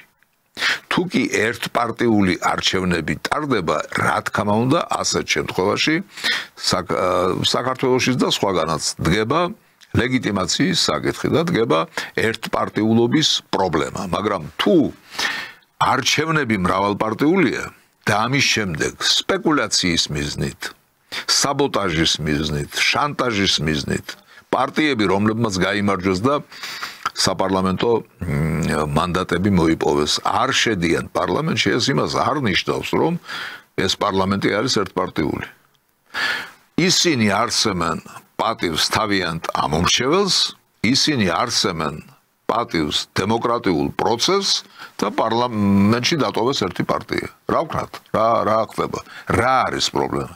აქ არავითარი პრობლემა არ არის და პრობლემა რომ არ არის, ჩვენ ამასაც დავინახავთ, მაგრამ იქამდე მინდა აი ამ მოვლენის, მანდატების გაუქმების მოვლენის შეფასება მოგასმენინოთ ოპოზიციის მხრიდან. ეს არის ძალიან კარგი, იმიტომ რომ თეორიული შანსიც კი ამ პარლამენტის ლეგიტიმიზაციის აღარ არის დარჩენილი. ჩვენ როდესაც მიმართეთ მათ, ჩვენ უკვე მაშინ შევწყვიტეთ მანდატები ჩვენთვის, ამიტომ ეს სიახლე არ არის. მანდატები შეგვიწყდა, რა ძალიან კარგია, ჩვენ ამას ვითხოვდით. თუ კარგია, აგერ გაქვთ ეს რეალობა, ყოველ შემთხვევაში ხალხისთვის და ქვეყნისთვის ამაში ცუდი არაფერი არ არის და არც პარლამენტი იქნება ერთპარტიული, უფრო სწორად პარლამენტი არ დარჩება ოპოზიციის გარეშე. ოპოზიცია თქვენ კი არა ხართ, თქვენ მავნებლები ხართ და მოღალატეები ხართ. ოპოზიცია არის ის, ვინც ხელისუფლებას შეახსენებს, თუ კი სადმე გადაცდენა იქნება. შეახსენებს, ადამიანის უფლებებს შეახსენებს, სოციალურ თემატიკას შეახსენებს და ასე შემდეგ და ასე შემდეგ. ასეთი ოპოზიცია გაჩნდება კი არა, უკვე გაჩნდა პარლამენტში. ილია ინჯია, ვალამ ლიბარდელიანი და ნიკა ელისაშვილი ახალ ერთობას ევროპელი სოციალისტების ბაზაზე ჩამოაყალიბებენ. მივიღეთ გადაწყვეტილება. პარტია ევროპული სოციალისტების ბაზაზე ოპოზიციური საპარლამენტო პოლიტიკური ჯგუფის ჩამოყალიბების შესახებ. ჩვენი დამოკიდებულება რადიკალური ოპოზიციის მიმართ დარჩება ისეთივე პრინციპული, როგორც დღემდე იყო. გავაკეთებთ ყველაფერს იმისთვის, რომ არ დავუშვათ ნაციონალური მოძრაობის რევანში და ქვეყნის ბნელ წარსულში დაბრუნება. ჩვენი მისიას ვხედავთ ჯანსაღი ოპოზიციის ფუნქციის შესრულებაში, რომელიც ეფექტურ ზედამხედველობას განახორციელებს მთავრობის და საპარლამენტო უმრავლესობის საქმიანობაზე. კი არსებობს ცნება ხელოვნური ოპოზიცია და ასე შემდეგ, რა თქმა უნდა, ამ იარლებს მიაკრავენ ამ ადამიანებს, ამ დეპუტატებს, რომლებმაც გადაწყვიტეს, რომ იყვნენ მოწადინებულნი და იყვნენ სათანადო სიმაღლეზე იმ თვალსაზრისით, რომ ხელისუფლებამ, მთავრობამ არ დაუშვას გადაცდენა. ხელისუფლებას და მთავრობას ყოველთვის ახსოვდეს, რომ ვიღაცა გამადიდებელი შუშით უყურებს მათ საქმიანობას. მაგრამ ის ვიღაცა მოქმედებს არა საკუთარი სამშობლოს და საკუთარი ხალხის საწინააღმდეგოდ და საზიანოდ, არამედ საკუთარი ქვეყნისა და ხალხის ინტერესების შესაბამისად. აი ეს იქნება ჯანსაღი კონკურენციაც, ოპონირებაც და ასე შემდეგ. და არა ის, რომ უცხო ქვეყნის აგენტურა იყოს შეყრილი პარლამენტში და ყველაფერს აკეთებდნენ იმისთვის, რომ ქვეყანა გზას აასწინონ, რომ ქვეყანა უსკრულის მიმართულებით წაიყვანონ, რომ ქვეყანაში სხვა ქვეყნების, სხვა სახელმწიფოების ინტერესები გაატარონ საკუთარი ხალხისა და საკუთარი საზოგადოების ინტერესების საზიანოდ. აი ამის ნაცვლად მივიღებთ ოპოზიციას, რომელიც იქნება ჯანსაღი, რომელიც იქნება ჯანმრთელი და რომელიც იქნება საკუთარი ხალხის ინტერესების სადარაჯოზე. ახლა რა დარჩენია მეხუთე კოლონას და დასავლეთის აგენტურას იმისთვის, რომ გააგრძელონ არსებობა და გააგრძელონ მავნებლობა. ამერიკის შეერთებულმა შტატებმა უნდა განახორციელოს ზეწოლა ქართული ოცნების არალეგიტიმურ პროირანულ და პროჩინურ რეჟიმზე, რათა დაიცვას თავისი სასიცოცხლო ეკონომიკური და გეოპოლიტიკური ინტერესები შავი ზღვის რეგიონშიც. სტატუსის ავტორი მამუკა ხაზარაძე, ადრესატი ამერიკელი მეგობარი პოლიტიკოსი ჯო უილსონი, წერილის მიზანი ვაშინგტონისთვის ღია მოწოდება, გაატაროს საკუთარი გეოპოლიტიკური და ეკონომიკური ინტერესი საქართველოში. 5 აბზაციან წერილში ერთი უილსონის პოზიციის ქებას, მეორე ხაზარაძის ვერაშენებულ ანაკლიას, ხოლო დანარჩენი 3 საქართველოს ხელისუფლებაზე ზეწოლის მოთხოვნას და ამერიკის ინტერესების საქართველოში გატარების მოთხოვნას ეთმობა. აი ეს კაცი, ეს პიროვნება, ეს ხაზარაძე, რომელიც ცნობილია არა როგორც ბანკირი, მიუხედავად იმისა, რომ საკმაოდ დიდი ბანკი აქვს ხელში ჩაგდებული, არამედ როგორც მევახშე, როგორც სისხლის მწოველი საკუთარი ხალხისა. აი ეს კაცი ახლა ამ ვითარებაში, რა ვითარებას დღეს არის შექმნილი, ვერ აცნობიერებს, რეალობას ვერ ხედავს და ცდილობს, რომ ეს რეალობა გადაფაროს ისევ და ისევ მავნებლობით. და ცდილობს, რომ ამერიკის შეერთებულ შტატებს ამ კონკრეტულ შემთხვევაში როგორმე გავლენა მოახდენინოს საქართველოს სინამდვილეზე და საქართველოში შექმნას ქართველი ხალხის საწინააღმდეგო პროცესები. აი ამას ცდილობს ეს კაცი. და ალბათ მართალია, იმიტომ რომ სხვა გზა არ დარჩენილა. არავით არის სხვა გზა, მათ არ აქვს დარჩენილი. ერთადერთი გზა, რომელიც მათ დარჩათ, ეს არის ბოლომდე ღალატის ჩადენა. იქნებ ამ დიდი ღალატის შედეგად რაღაცა სათავისოს გამოკრან ხელი. აი ეს არის მათი ანი და ჰოე, ასე ვთქვათ, თავი და ბოლო, მათ სხვა გამოსავალი არა. ერთი გამოსავალი რჩება კიდევ. ერთი გამოსავალი. ახლა თქვენ ნახავთ ფოტო გამოსახულებას, როდესაც ისინი დამსკრივებულნი სადღაც მიემართებიან. აი ამ ფოტოს შესაბამისად უნდა დამსკრივდნენ და უნდა გაეცალონ საქართველოს. უნდა დატოვონ საქართველო, იმიტომ რომ მათ საქართველოში არაფერი ესაქმებათ. გახსოვთ ალბათ, აი ამ ფოტოზე, ვისაც წინა პლანზე ხედავდით, ქალბატონი ზურაბიშვილი ოდესღაც როგორ იძახოდა, რომ ქაჯები მიდიანო. აი ასე უნდა წავიდნენ ქაჯები საქართველოდან. სისხლის მსმელი წურბელები ქართველი ხალხისა საქართველოს უნდა გაეცალონ. სხვა გზა უბრალოდ არ რჩება. კიდევ ერთი სიუჟეტი. ეს ადამიანები როგორც არის იგივე მამუკა ხაზარაძე, ვერც მალავენ რო არიან უცხოელი აგენტები და მათ აინტერესებთ არა საქართველოს ინტერესები, არამედ უცხოო სუბიექტების ინტერესები, თუმცა მათ არ ადარდებთ არც ობიექტური ამერიკული ინტერესები. ხო, ეს არის deep state-ის ინტერესები, რასაც ემსახურება დღემდე მამუკა ხაზარაძე, ისე როგორც ემსახურებიან ოპოზიციის სხვა ლიდერები. სწორი შეფასება, მე ჩემი პოზიცია უკვე გამოვთქვი ამასთან დაკავშირებით, რომელიც პრაქტიკულად ემთხვევა იმას, რაც თქვენ ახლა ბატონ კობახიძის განცხადებიდან მოვისმინეთ, ასეთია შეფასება და ასეთია რეალობა. სხვა შეფასება უბრალოდ არ არსებობს ბუნებაში, იმიტომ რომ ეს ყველაფერი უკვე გაშიშვლდა.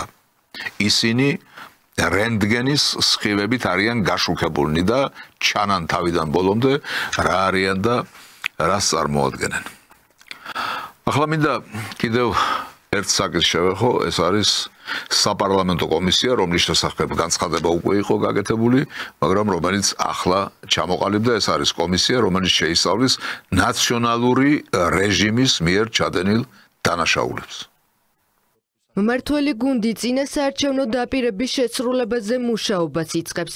დროებითი საგამოძიებო კომისიის შექმნის ინიციატივა, რომელმაც 2003-2012 წლებში ნაციონალური მოძრაობის მიერ ჩადენილი დანაშაულებრივი ქმედებები უნდა შეისწავლოს, უკვე ინიცირებულია. კომისიაში გამოკითხვაზე მისვლა მოუწევს ყველას, ვისაც ბრალი მიუძღვის რეჟიმის მიერ ჩადენილ დანაშაულებში, ან ვინც საჭირო ინფორმაციას ფლობს. რა თქმა უნდა, ეს უაღრესად საშუალო საქმეა. არც ერთი დანაშაული და მით უმეტეს სისტემური დანაშაული სახელმწიფოს წინააღმდეგ კოლექტიურად ჩადენილი დანაშაული, პოლიტიკის სახელით ჩადენილი დანაშაული და ქართველი ერის სახელით ჩადენილი დანაშაული არავის არ უნდა შერჩეს. რათა ამისი გამეორება არ მოხდეს, რათა ეს ერთხელ და სამუდამოდ ამოიძირკოს. მე ვფიქრობ, რომ აი ეს მიზანი უნდა კონდეს ამ კომისიის შექმნას, თუმცა ჩვენ ახლა მოვისმენთ რატომ და რისთვის შეიქმნა ეს კომისია. როგორც ნიურნბერგის პროცესის შემდეგ ფაშისტები ვეღარ ბედავდნენ და ვეღარ ბედავენ დღემდე ამდენი 10 წლეულის გასვლის შემდეგ, რომ განაცხადონ გერმანიაში ხელისუფლებაზე პრეტენზია, ასევე ვეღარ უნდა გაბედოს ნაცმა, განაცხადოს პრეტენზია, რომ მოვიდეს საქართველოს ხელისუფლებაში. ნაცი და ნაცის გვერდზე მდგომი, მისი იდეოლოგიის გამტარებელი არ არის მხოლოდ 5 ნომრის ქვეშ მოქმედი ადამიანი. ეს არის იმ ფსევდოლიბერალური იდეოლოგიის, ფაშისტური იდეოლოგიის მატარებელი ადამიანი, რომელიც იზიარებს deep state-ის და მისი აგენტურის მიერ დამკვიდრებულ ტრენდებს და შესაბამის იდეოლოგიას. დიახ, როგორც ნიურნბერგის პროცესი, სხვანაირად არ შეიძლება, სხვაგვარად შედეგს ვერ მივიღებთ. შედეგი უნდა დადგეს ის, რომ დამნაშავე უნდა კონდეს მიკუთვნებული და მინიჭებული მისი ადგილი. მისი ადგილი არ არის ხელისუფლებაში. ეს ერთხელ და სამუდამოდ უნდა გაიგოს იმ ნაწილმა საზოგადოებისა, რომელიც ჯერ კიდევ ამათი გავლენის ქვეშ არის მოქცეული და ამათ დასდევს ქუჩებში თუ მოედნებში თუ სხვადასხვა ღონისძიებებზე. მცირეა ეს ნაწილი ძალიან, მაგრამ ამ ნაწილმა უნდა შეიგნოს, ვისთან მქონდა საქმე და ვინ არ შეიძლება ოდესმე ვიხილოთ საქართველოს ხელისუფლებაში. ახლა დგება საკითხი იმასთან დაკავშირებით, თუ რატომ მოხდა ეს ახლა და რატომ არ მოხდა ადრე. უკვე მე-13 წელიწადია, რაც ქართული ოცნება მმართველი პარტიაა და რატომ მაინც ახლა და რატომ არა აქამდე. რატომ იყო რამდენიმე წლის წინ შეუძლებელი საგამოძიებო კომისიის შექმნა, ამაზე დღეს უმრავლესობის ლიდერმა ისაუბრა. მიზეზად უცხოური ძალები დასახელდა. 5 და 6 წლის წინ ჩვენ რომ ნაცების მოქმედებების და დანაშაულების შემსწავლელი კომისია დაგვეინიცირებინა, შეიძლება აქეთ ავეყირავებინეთ გარე ძალების დახმარებით სახელმწიფო და ხელისუფლება და ასე შემდეგ. ხედავთ, მივხვდით რასთან მქონდა საქმე? როგორ იყო ეს გარე ძალები დამიზნებული საქართველოს ინტერესებისთვის, საქართველოს ინტერესების საზიანოდ, როგორ მოქმედებდნენ ისინი და როგორ არაძლევდნენ გასახანს მმართველ პარტიას იმისათვის, რომ დამნაშავე დარქმეოდა. მათი საყრდენი, დასავლეთის საყრდენი ყველგან, ყველა სახელმწიფოში და მათ შორის საქართველოშიც არის დამნაშავეები და დამნაშავე ძალა. ისინი საქართველოში ეყრდნობოდნენ და ეყრდნობიან დამნაშავე ძალას. სამწუხაროდ, მაგრამ ახლა დაიწყო თქვა ვამბობ რაღაცა განსხვავებული თვისებრივად განსხვავებული პროცესები. ვიდრე საერთაშორისო საკითხებთან დაკავშირებით რამდენიმე სიტყვას მოგახსენებდეთ, მანამდე მინდა ცოტა მოგასუნთქოთ და შემოგთავაზებთ რუბრიკას, რომელსაც ქვია ფსიქიატრიის რენტგენი.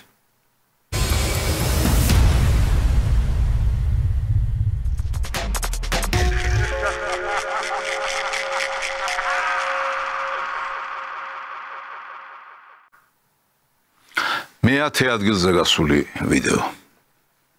ქვეყნის კურსი, საგარეო კურსი გაურკვეველი მიმართულებით მოძრაობს და ჩვენი, რა ვიცი, საქართველოს ბერჯერ დაამტკიცა, რომ ხალხმა ბერჯერ დაამტკიცა თავისი აქტიობით, თავისი თავგანწირვით, რომ ეს ქვეყანა დემოკრატიულიც უნდა იყოს და დამოუკიდებელიც უნდა იყოს და კიდევ ერთხელ მოგვიწევს ამის დამტკიცება. ამ ქალბატონს რეჟიმმა ქმარი მოუგლა, მეუღლე მოუგლა. და ახლა მკვლელებთან მივიდა, იმ ძალასთან მივიდა, ვინც გაწირა მისი მეუღლე. და გონია რომ დემოკრატიასთან და თავისუფლებასთან მივიდა. ერთი მისმა მეუღლემ მოგვიტანა დემოკრატია ვარდების რევოლუციით და მეორე ამათ მოაქვთ ახლა დემოკრატია აი ამ სახელმწიფო გადატრიალებით, რომელსაც ამზადებენ და სადაც ეს ქალბატონიც აღმოჩნდა. რა ქვია ამას, ამ მდგომარეობას სახელი თქვენ თვითონ დაარქვით. მე-9 ადგილზე გასული ვიდეო. ამერიკის შეერთებულ შტატებში ბატონო ალიკო, რამდენი სქესი არსებობს? რამდენი სქესი არსებობს ბატონო ალიკო? შრა მე თქვენ ტელევიზიას რამდენჯერმე უპასუხი ამას და არც ერთ რამდენი სქესი არსებობს? გითხარით რომ 3 სქესი არსებობს. 3 სქესი, ქალი, კაცი და მაჩვი. გაუშვებთ ახლა ამას. გაუშვეს და აგერ ჩვენს გაუშვით, მაგრამ ცოტა სასაცილო ხომ არ არის, რომ ორი სქესის აღიარება ისე უჭირს ადამიანს, რომ რაღაცა მესამე უნდა მოიგონოს. არ უნდა ის უბედურება ახსენოს, რომლის წინააღმდეგ ახლა უკვე ამერიკის შეერთებულ შტატებში სიბრძვიან და ამიტომ ახალი სქესი გამოიგონა, მესამე სქესი, მაჩვიო თქვა. ნუ ასეთია აზროვნების სტილი ამ კაცისა. მე-8 ადგილზე გასული სიუჟეტი. საფლავის ქვაზე საშინელი წარწერა გერჩივნოთ. სახიობის გადაკიდებას. ეს მსახიობი, ეს მე არ მითქვა, შექსპირმა თქვა, თქვენ გონიათ მე ვლაპარაკობთ, ხო, ეგეც არის მცით. ხო, შექსპირმა თქვა, ჰამლეტში და ჰამლეტმა თავის გადასარჩენად თავი მოიგიჟიანა. ჩვენც თავს მოვიგიჟიანებთ. გინდა სხვადასხვა სახი გაჩვენო? ხან ისეთი ვიქნები, ხან ისეთი ვიქნები. შემიძლია მოგეფერო კიდეც. როგორ გინდა? აი როგორ მოგესიამოვნება, მოგეკცე? აი როგორ? ოღონდაც თავში არ ჩამარტყა და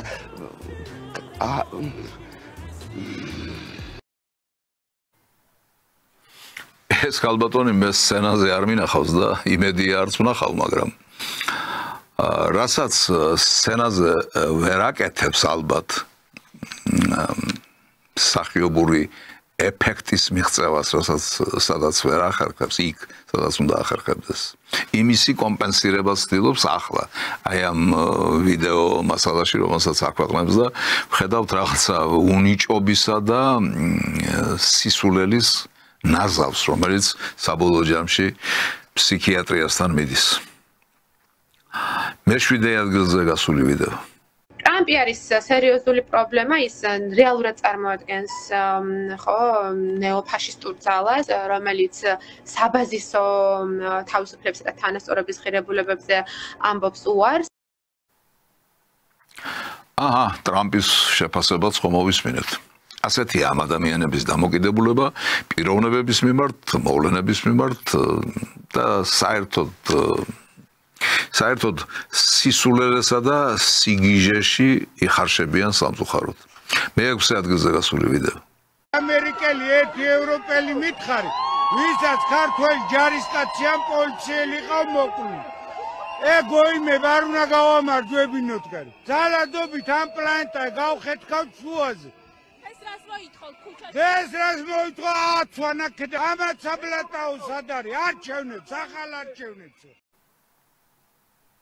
კაცი რომ ამას დაიჭერს ხელში პლაკატს სიკვდილი რომ აწერია იმას რა უნდა მოთხოვო მაგრამ ამდენი მაინც უნდა იცოდეს როგორი ძეშესტენილიც არ უნდა იყოს აი ევროპელების მიერ მოკლული ჯარისკაცი დამისახელება ევროპული არ იყო ის ფაშიზმი რომელმაც 300,000-ზე მეტი ჯარისკაცის სიცოცხლე შეიწირა ქართველი ჯარისკაცისა ეს არ გაგიგიათ სკოლაში არ გივლიათ თუ ისე შეიშალეთ რომ საერთოდ ამოგივარდათ თავიდან ყველაფერი მეხუთე ადგილზე გასული ვიდეო საიამ გავრცელა ინფორმაცია იმასთან დაკავშირებით, რომ ზია ამაღლობელს პალატაში შეუტანეს საკვები და რომ ეს არის ფსიქოლოგიური ზეწოლის დამატებითი ფორმა.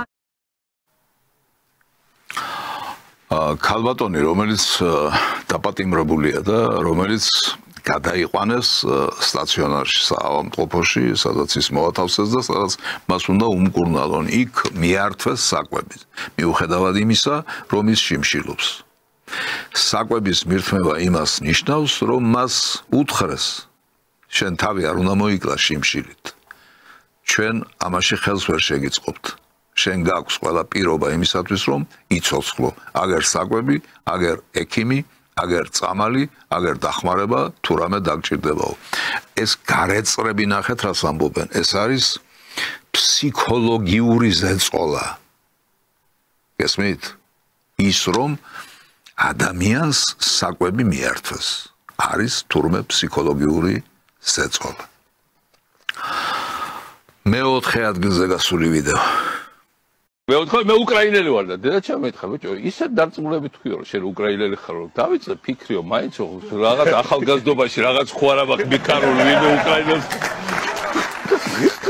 ეგრე თქვა ეგრე დარწმუნებით დაგდაც ვერ იტყოდიო ხო? ეს ძველი ვიდეოა, მაგრამ სიგიჟე ახლაც გრძელდება. აი ეს ნათქვამი თავისთავად დედის მიმართ შეურაცხყოფელი ნათქვამი და დედის ჩაყენება საჯაროდ უხერხულ მდგომარეობაში. რაც გადაეკიდე ამ დედაშენს კაცო, უკვე ხანდაზმული ადამიანია, ასაკოვანია. მას შეიძლება მისი ბიოგრაფიიდან რაღაც ნაწილი ახსოვდეს, რაღაც ნაწილი ბუნდოვნად ახსოვდეს და რაღაც ნაწილი საერთოდ დავიწყებული კონდეს. ამიტომ გაანებე თავი. შენ თუ უკრაინელად გრძნობ თავს, ხარ ალბათ კიდეც უკრაინელი და რადგინდა მაინც დედისგან მიღებული დასტური. ახლა მესამე ადგილზე გასული ვიდეო, რომელიც ასევე ძველია, მაგრამ ახალმა სიტუაციამ გადამაწყვეტინა, რომ ეს გაჩვენოთ. ეს არის ორი ქალბატონის მსჯელობა, იმპროვიზებული მსჯელობა ვეფხისტყაოსნის თემებზე. ლეკვი, მოდით პირდაპირ ვთქვა, ძუ იქნება თუ ხვადი, ყველა შემთხვევაში ლეკვი ლომის სწორი რუსთაველის აზრით არ არის. კი ბატონო, მაგრამ ლეკვი არის ლომის და ვეფხვის არის ბოკვერი, ხო? ლეკვი არის ლომის სწორი. არა, ლეკვი არის ლომის სწორი, რა თქმა უნდა, მაგრამ არა ბოკვერი არ არის ლომის სწორი. ბოკვერი არ არის ვეფხვის შვილი. ლეკვი შვილი არის მამის სწორი, გინდ გოგო იყოს და გინდ, ანუ თუ როცა მეფობაზეა ლაპარაკი რა, გინდ გოგო იყოს და გინდ ვაჟიო და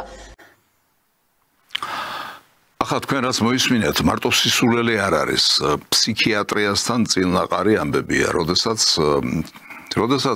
თუნდაც ბედავს საუბარს ადამიანი იმ თემაზე, იმ საკითხზე, რაშიც არაფერი გაეგება. უკვე რა თქმა უნდა, რაღაც გადაცდენასთან გვაქვს საქმე, მაგრამ რატომ გამახსენდა ეს ყველაფერი? საიდან იღებენ ესენი, ასე ვთქვათ, სულიერ საგზალს და გონებრივ საგზალს? ვინ მოძღვრავს მათ და ვინ ჩაშიშინებთ მათ დღე-დაღამე ამგვარ სისულელეებს? ინებეთ, ეს არის მეორე ადგილზე, მესამე ადგილზე გასული ვიდეო. ვეფხისტყაოსანმა თამარს ხო არ უმღერა ოსანა. ვეფხისტყაოსანში ხო წერია რომ ქალი არ უნდა იყოს მეფე, ხო წერია რომ არიელი გამეფდა, ავთანდილი გამეფდა, თინათინ და ნესტანი ვარ გამეფებული. ამნაირი სასწაული თუ გაგიგიათ. მე ვიცი რომ ვეფხისტყაოსანი ალბათ ბევრმა არ იცის საქართველოში. მაგრამ დეტალები მაინც იციან. ის დეტალები, რომელიც ქართველმა კაცმა არ იცოდეს, წარმოუდგენელი რომ არის. ვეფხისტყაოსნის მიხედვით თინათინი ხომ არ გამეფებულაო. გეუბნება ეს კაცი ბერძენიშვილი. წარმოგიდგენიათ რა მასშტაბის ლაფსუსთან გვაქვს საქმე. ვეფხისტყაოსნის ერთ-ერთი მთავარი მიმართულება სწორედ ეგ არის. ლეკვილომისა სწორიაო ეს ქალბატონები რომ გამათობდნენ აბსურდულად. და ბერძენიშვილს გონია რომ თინათინი არ გამეფებულა ვეფხისტყაოსნის მიხედვით. წარმოგიდგენიათ რასთან გვაქვს საქმე. მე ამას შეფასებას ვერ მივცემ, მაგრამ თავის დროზე ამას შეფასება მისცა ბატონმა კობახიძემ და ეს მინდა ახლა გამოვიყენო. ლევან ბერძენიშვილი არის ადამიანი, რომელიც შეიძლება გინესის რეკორდების წიგნში შევიყვანოთ. ეს არის ადამიანი, რომელმაც ყველაზე მეტი წიგნი ვერ გაიგო. ფანტასტიკური შეფასებაა. ეს არის ადამიანი, რომელმაც ყველაზე მეტი წიგნი ვერ გაიგო. სადა ამ საწოდავმა, რომ ძალიან ბევრი წიგნი წაიკითხა და ალბათ წაიკითხა კიდეც, მაგრამ უმრავლესობა ვერ გაიგო. მაგრამ მე მაგალითად ვერ წარმოვიდგენდი, რომ მან ვეფხისტყაოსანი ამ დონეზეც კი არ იცის და დაახეთქა ის სისულელე, რაც დაახეთქა. ახლა მინდა შემოგთავაზოთ მეორე ადგილზე გასული ვიდეო. გაკვირვებულები არიან. ხალხო 200,000 კაცი გამოდის და ერთი ფანჯარა არ არის გაფრჭეული, ერთი ქვა არ არის გზამონის ადგილ მონაცვლებული. არ როგორი გარეგნობის, არ როგორი ღირსეულად, არ როგორი მორგებული, როგორი ჩაცმული, ახალი მოდა კესმით რას ლაპარაკობს კაცი? კენჭი ქვა არ გადაბრუნებულა არსადო. ფანჯარა შუშა არ ჩამსხვრეულა არსადო. არაფერი არ დაუზიანებიათო ისე გამოდის 200,000 კაცი ქუჩაში. ან 200,000 სად დაითვალა? ან მათი ჩაცმა დახურვის რა სამაგალითო ეტალონი ნახა, რომ ამას ხას უსვამს. და ან ის, რომ თურმე ისინი არაფერს აზიანებენ და არაფერს აფუჭებენ. რა არის ეს? თუ არა ფსიქიატრია და მოჩვენებები. და ბოლოს მთლად გასაოცარი რამ ამ ფონზე ძალიან ძნელი იყო პირველ ადგილზე გასვლა, მაგრამ ეს ვიდეო, რომელსაც ახლა ნახავთ, პირველ ადგილზე გავიდა. ერთადერთი გამოსავალი შექმნილი ვითარებიდან არის პუტინის ფიზიკური ლიკვიდაცია. წინააღმდეგ შემთხვევაში პუტინი განაგრძობს საზოგადოებების, ქვეყნების საზოგადოებების ადამიანების გაუბედურებას, იმას, რასაც ის აკეთებს ბოლო 20-21 წელიწადია კი არა მეტია, ხო? პუტინი ფიზიკურად უნდა განადგურდეს, ეს უნდა გაიგოს უკლებრივ ყველა გადაწყვეტილების მიმღებმა მსოფლიოში და მე მესმის, რომ ეს არის ურთულესი, რთული კი არა, ურთულესი, მაგრამ მსოფლიო უნდა მივიდეს იქამდე, რომ თანამედროვე ჰიტლერი, პუტლერი მასთან მოლაპარაკება, შეთანხმება, შეჯერება საკითხებზე ეს კი არ არის გამოსავალი, არამედ მისი ფიზიკური ლიკვიდაცია, იმიტომ კვლავ ვიმეორებ, რომ ის უარეს ჩაიდენს მომავალში. ეს სულელი კი არა. პუტინს რომ დაუპირისპირდეს ამერიკის შეერთებული შტატების სპეცსამსახურები, ЦРУ, FBI და კიდე სხვები. ინტელიგენს სერვისი, ცნობილი სამსახური, მოსადი, კიდევ ცნობილი და სხვები. ყველა ერთად აღებული რომ დაუპირისპირდეს პუტინს ბოდიში ამ გამოთქმისთვის, მაგრამ ფეხებს ვერ მოჭამენ ძირში. ეს ნათელია და გასაგებია, მაგრამ აქ ამაზე კი არ არის ლაპარაკი. აქ ლაპარაკი არის იმაზე, რომ ამ კაცმა საკუთარ თავს კი არა მარტო, აი იმ გუნდს, იმ აგენტურას, იმ მეხუთე კოლონას, რომელსაც ემსახურება ეს საწოდავი, დახასიათება მისცა. მათი აზროვნება ტერორიზმს ვერსდება. ესენი ტერორისტები არიან სულით ხორცამდე და ამას ქადაგებენ კიდეც. ასეთი იყო დღევანდელი ეს ფსიქიატრიული რენტგენი, მაგრამ აქ მინდა ერთი სიახლე შემოვიტანო, ერთ ჩემს ძველ ნაცნობს და თქვენს ნაცნობსაც ვთხოვე რომ იყოს ექსპერტი. თუ კი მოეწონა ეს დღევანდელი რუბრიკა ფსიქიატრიის რენტგენი, მაშინ დაგვიხასიათოს იგი და თუ ძალიან მოეწონა, მაშინ სიცილით გამოხატოს მისი ეს მოწონება.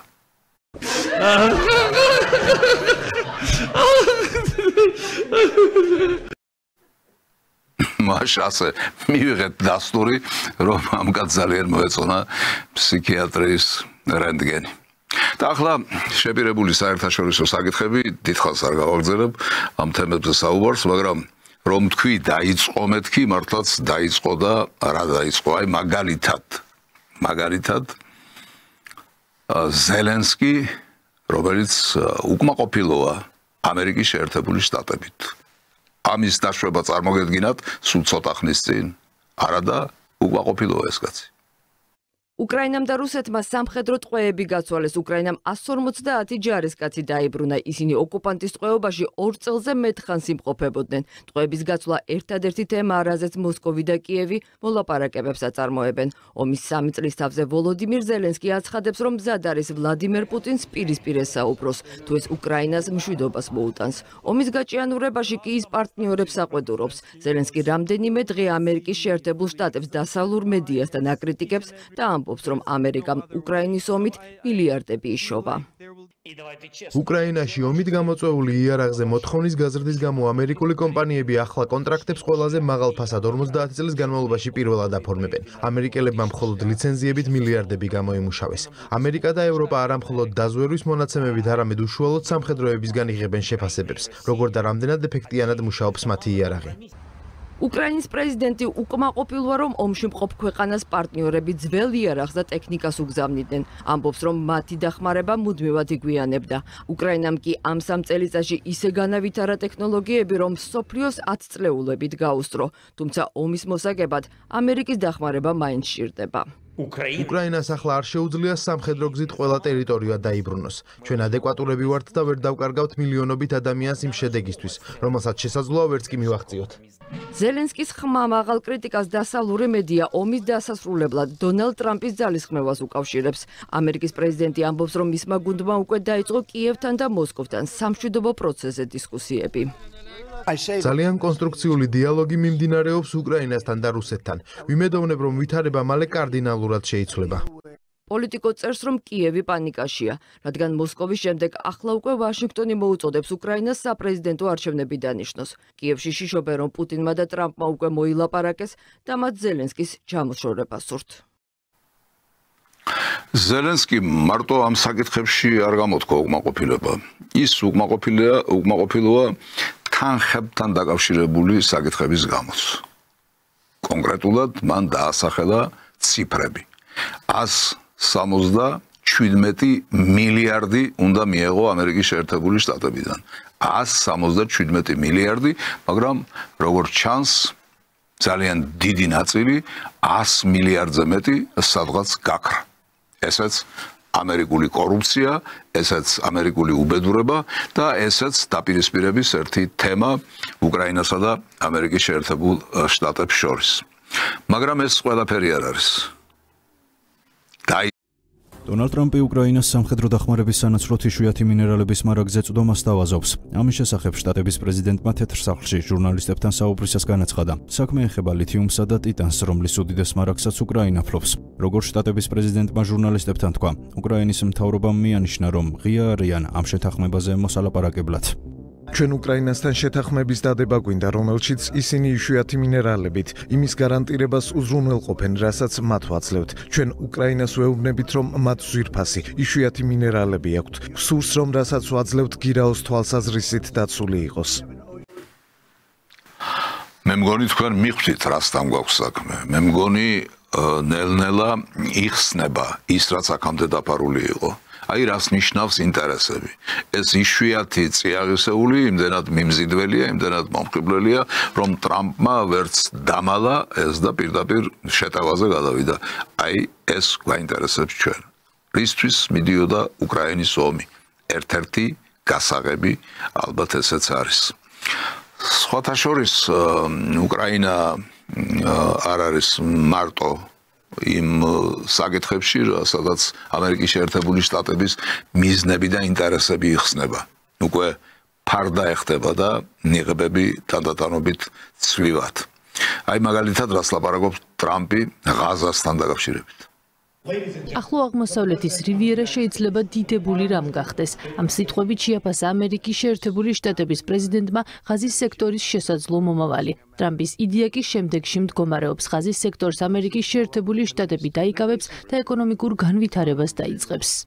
შეერთებული შტატები ღაზის სექტორს დაეუფლება და საქმესაც გააკეთებს. ის ჩვენს მფრობელობაში იქნება და ყველა სახიფათო ასაფეთქებელ ბომბზე ვიქნებით პასუხისმგებლები. დანგრეულ შენობებს მოვაშორებთ და ეკონომიკურ განვითარებას დავიწყებთ, რომელიც უსაზღვრო რაოდენობის სამუშაო ადგილებს შექმნის და ამ ტერიტორიის უმრავლესობას საცხოვრებლით უზრუნველყოფს. დონალდ ტრამპმა 2 მილიონზე მეტ ღაზელს ანკლავის ნაცვლად სხვა ქვეყნების ტერიტორიაზე გადასახლება შესთავაზა. შესაძლო ახალ საცხოვრებლად ტრამპმა ეგვიპტე და იორდანია დაასახელა. აი ასეთი ვითარებაა შექმნილი ამერიკის შეერთებულ შტატებს ინტერესები გააჩნია ღაზას სექტორში, პალესტინაში, მაგრამ ხელის შემშლელი ფაქტორი არის მოსახლეობა, ხალხი, რომელიც ტრამპის გადაწყვეტილებით უნდა გაასახლონ იქიდან. როგორია ამ ხალხის დამოკიდებულება ამ საკითხებთან? ჩვენ ვართ ვამბობთ პალესტინელი ხალხის ნებისმიერ გადასახლებაზე და ვეწინააღმდეგებით ნებისმიერი ტიპის ოკუპაციას. ჩვენ საკუთარ ქვეყანაში ჩვენს მიწაზე ვცხოვრობთ და აქედან არაზროს წავალთ.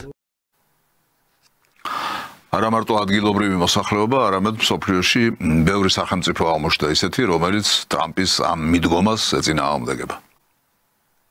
ხაზელების სხვა ქვეყანაში დასახლების წინააღმდეგ საერთაშორისო მასშტაბით რამდენიმე ქვეყნის ლიდერი გამოვიდა, მათ შორისაა საუდის არაბეთი, ჩინეთი, ავსტრალია და დიდი ბრიტანეთი. მნიშვნელოვანია დავრწმუნდეთ, რომ პალესტინელებს მომავალი საკუთარ სამშობლოში აქვთ. ჩვენ მუდამ მკაფიოდ ვაცხადებთ, რომ ორი სახელმწიფოს პრინციპის გვჯერა. ასეთი არის ვითარება, რომელიც შექმნილია მსოფლიოში, ეს როგორც ვამბობ ხოლმე წვეთია ოკეანეში, რა თქმა უნდა, მაგრამ ისეთი საკვანძო საკითხებია, რომ ძალიან კარგად ჩანს თუ რა სიმძიმის დაძაბულობა მოდის, რომ რაღაცა მართლაც დიდი და გრანდიოზული იწყება მსოფლიოში. ამით დავამთავრებდი დღევანდელ გადაცემას, მაგრამ არის ერთი მომენტი, რომელსაც მინდა შევეხო, ამას უკვე მინაწერში გავაკეთებ.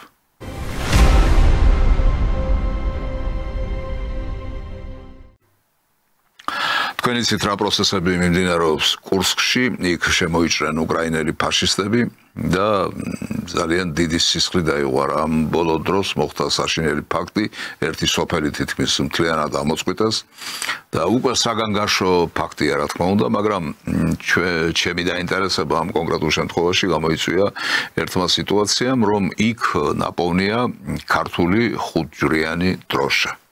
ეს იმას ნიშნავს, რომ იმ მოძალადეებში, იმ მკვლელებში, რომლებმაც განახორციელეს ეს ვანდალური და საშინელი აქტი, მონაწილეობდნენ ალბათ ქართველებიც. ჩვენ ხომ ვიცით, რომ ქართველები მონაწილეობენ უკრაინის ამ ტრაგედიაში და ამ კონკრეტულ შემთხვევაში ძალიან სამწუხაროა, რომ ქართული კვალი იქაც დაფიქსირდა. მე არ ვიცი, როგორი გაგრძელება მოყვება ყველაფერ ამას და რუსეთის ხელისუფლების დამოკიდებულებაზე რა გავლენას მოახდენს საქართველოსთან დაკავშირებით ეს ყველაფერი, მაგრამ კარგი რომ არაფერი არ მოყვება ფაქტია.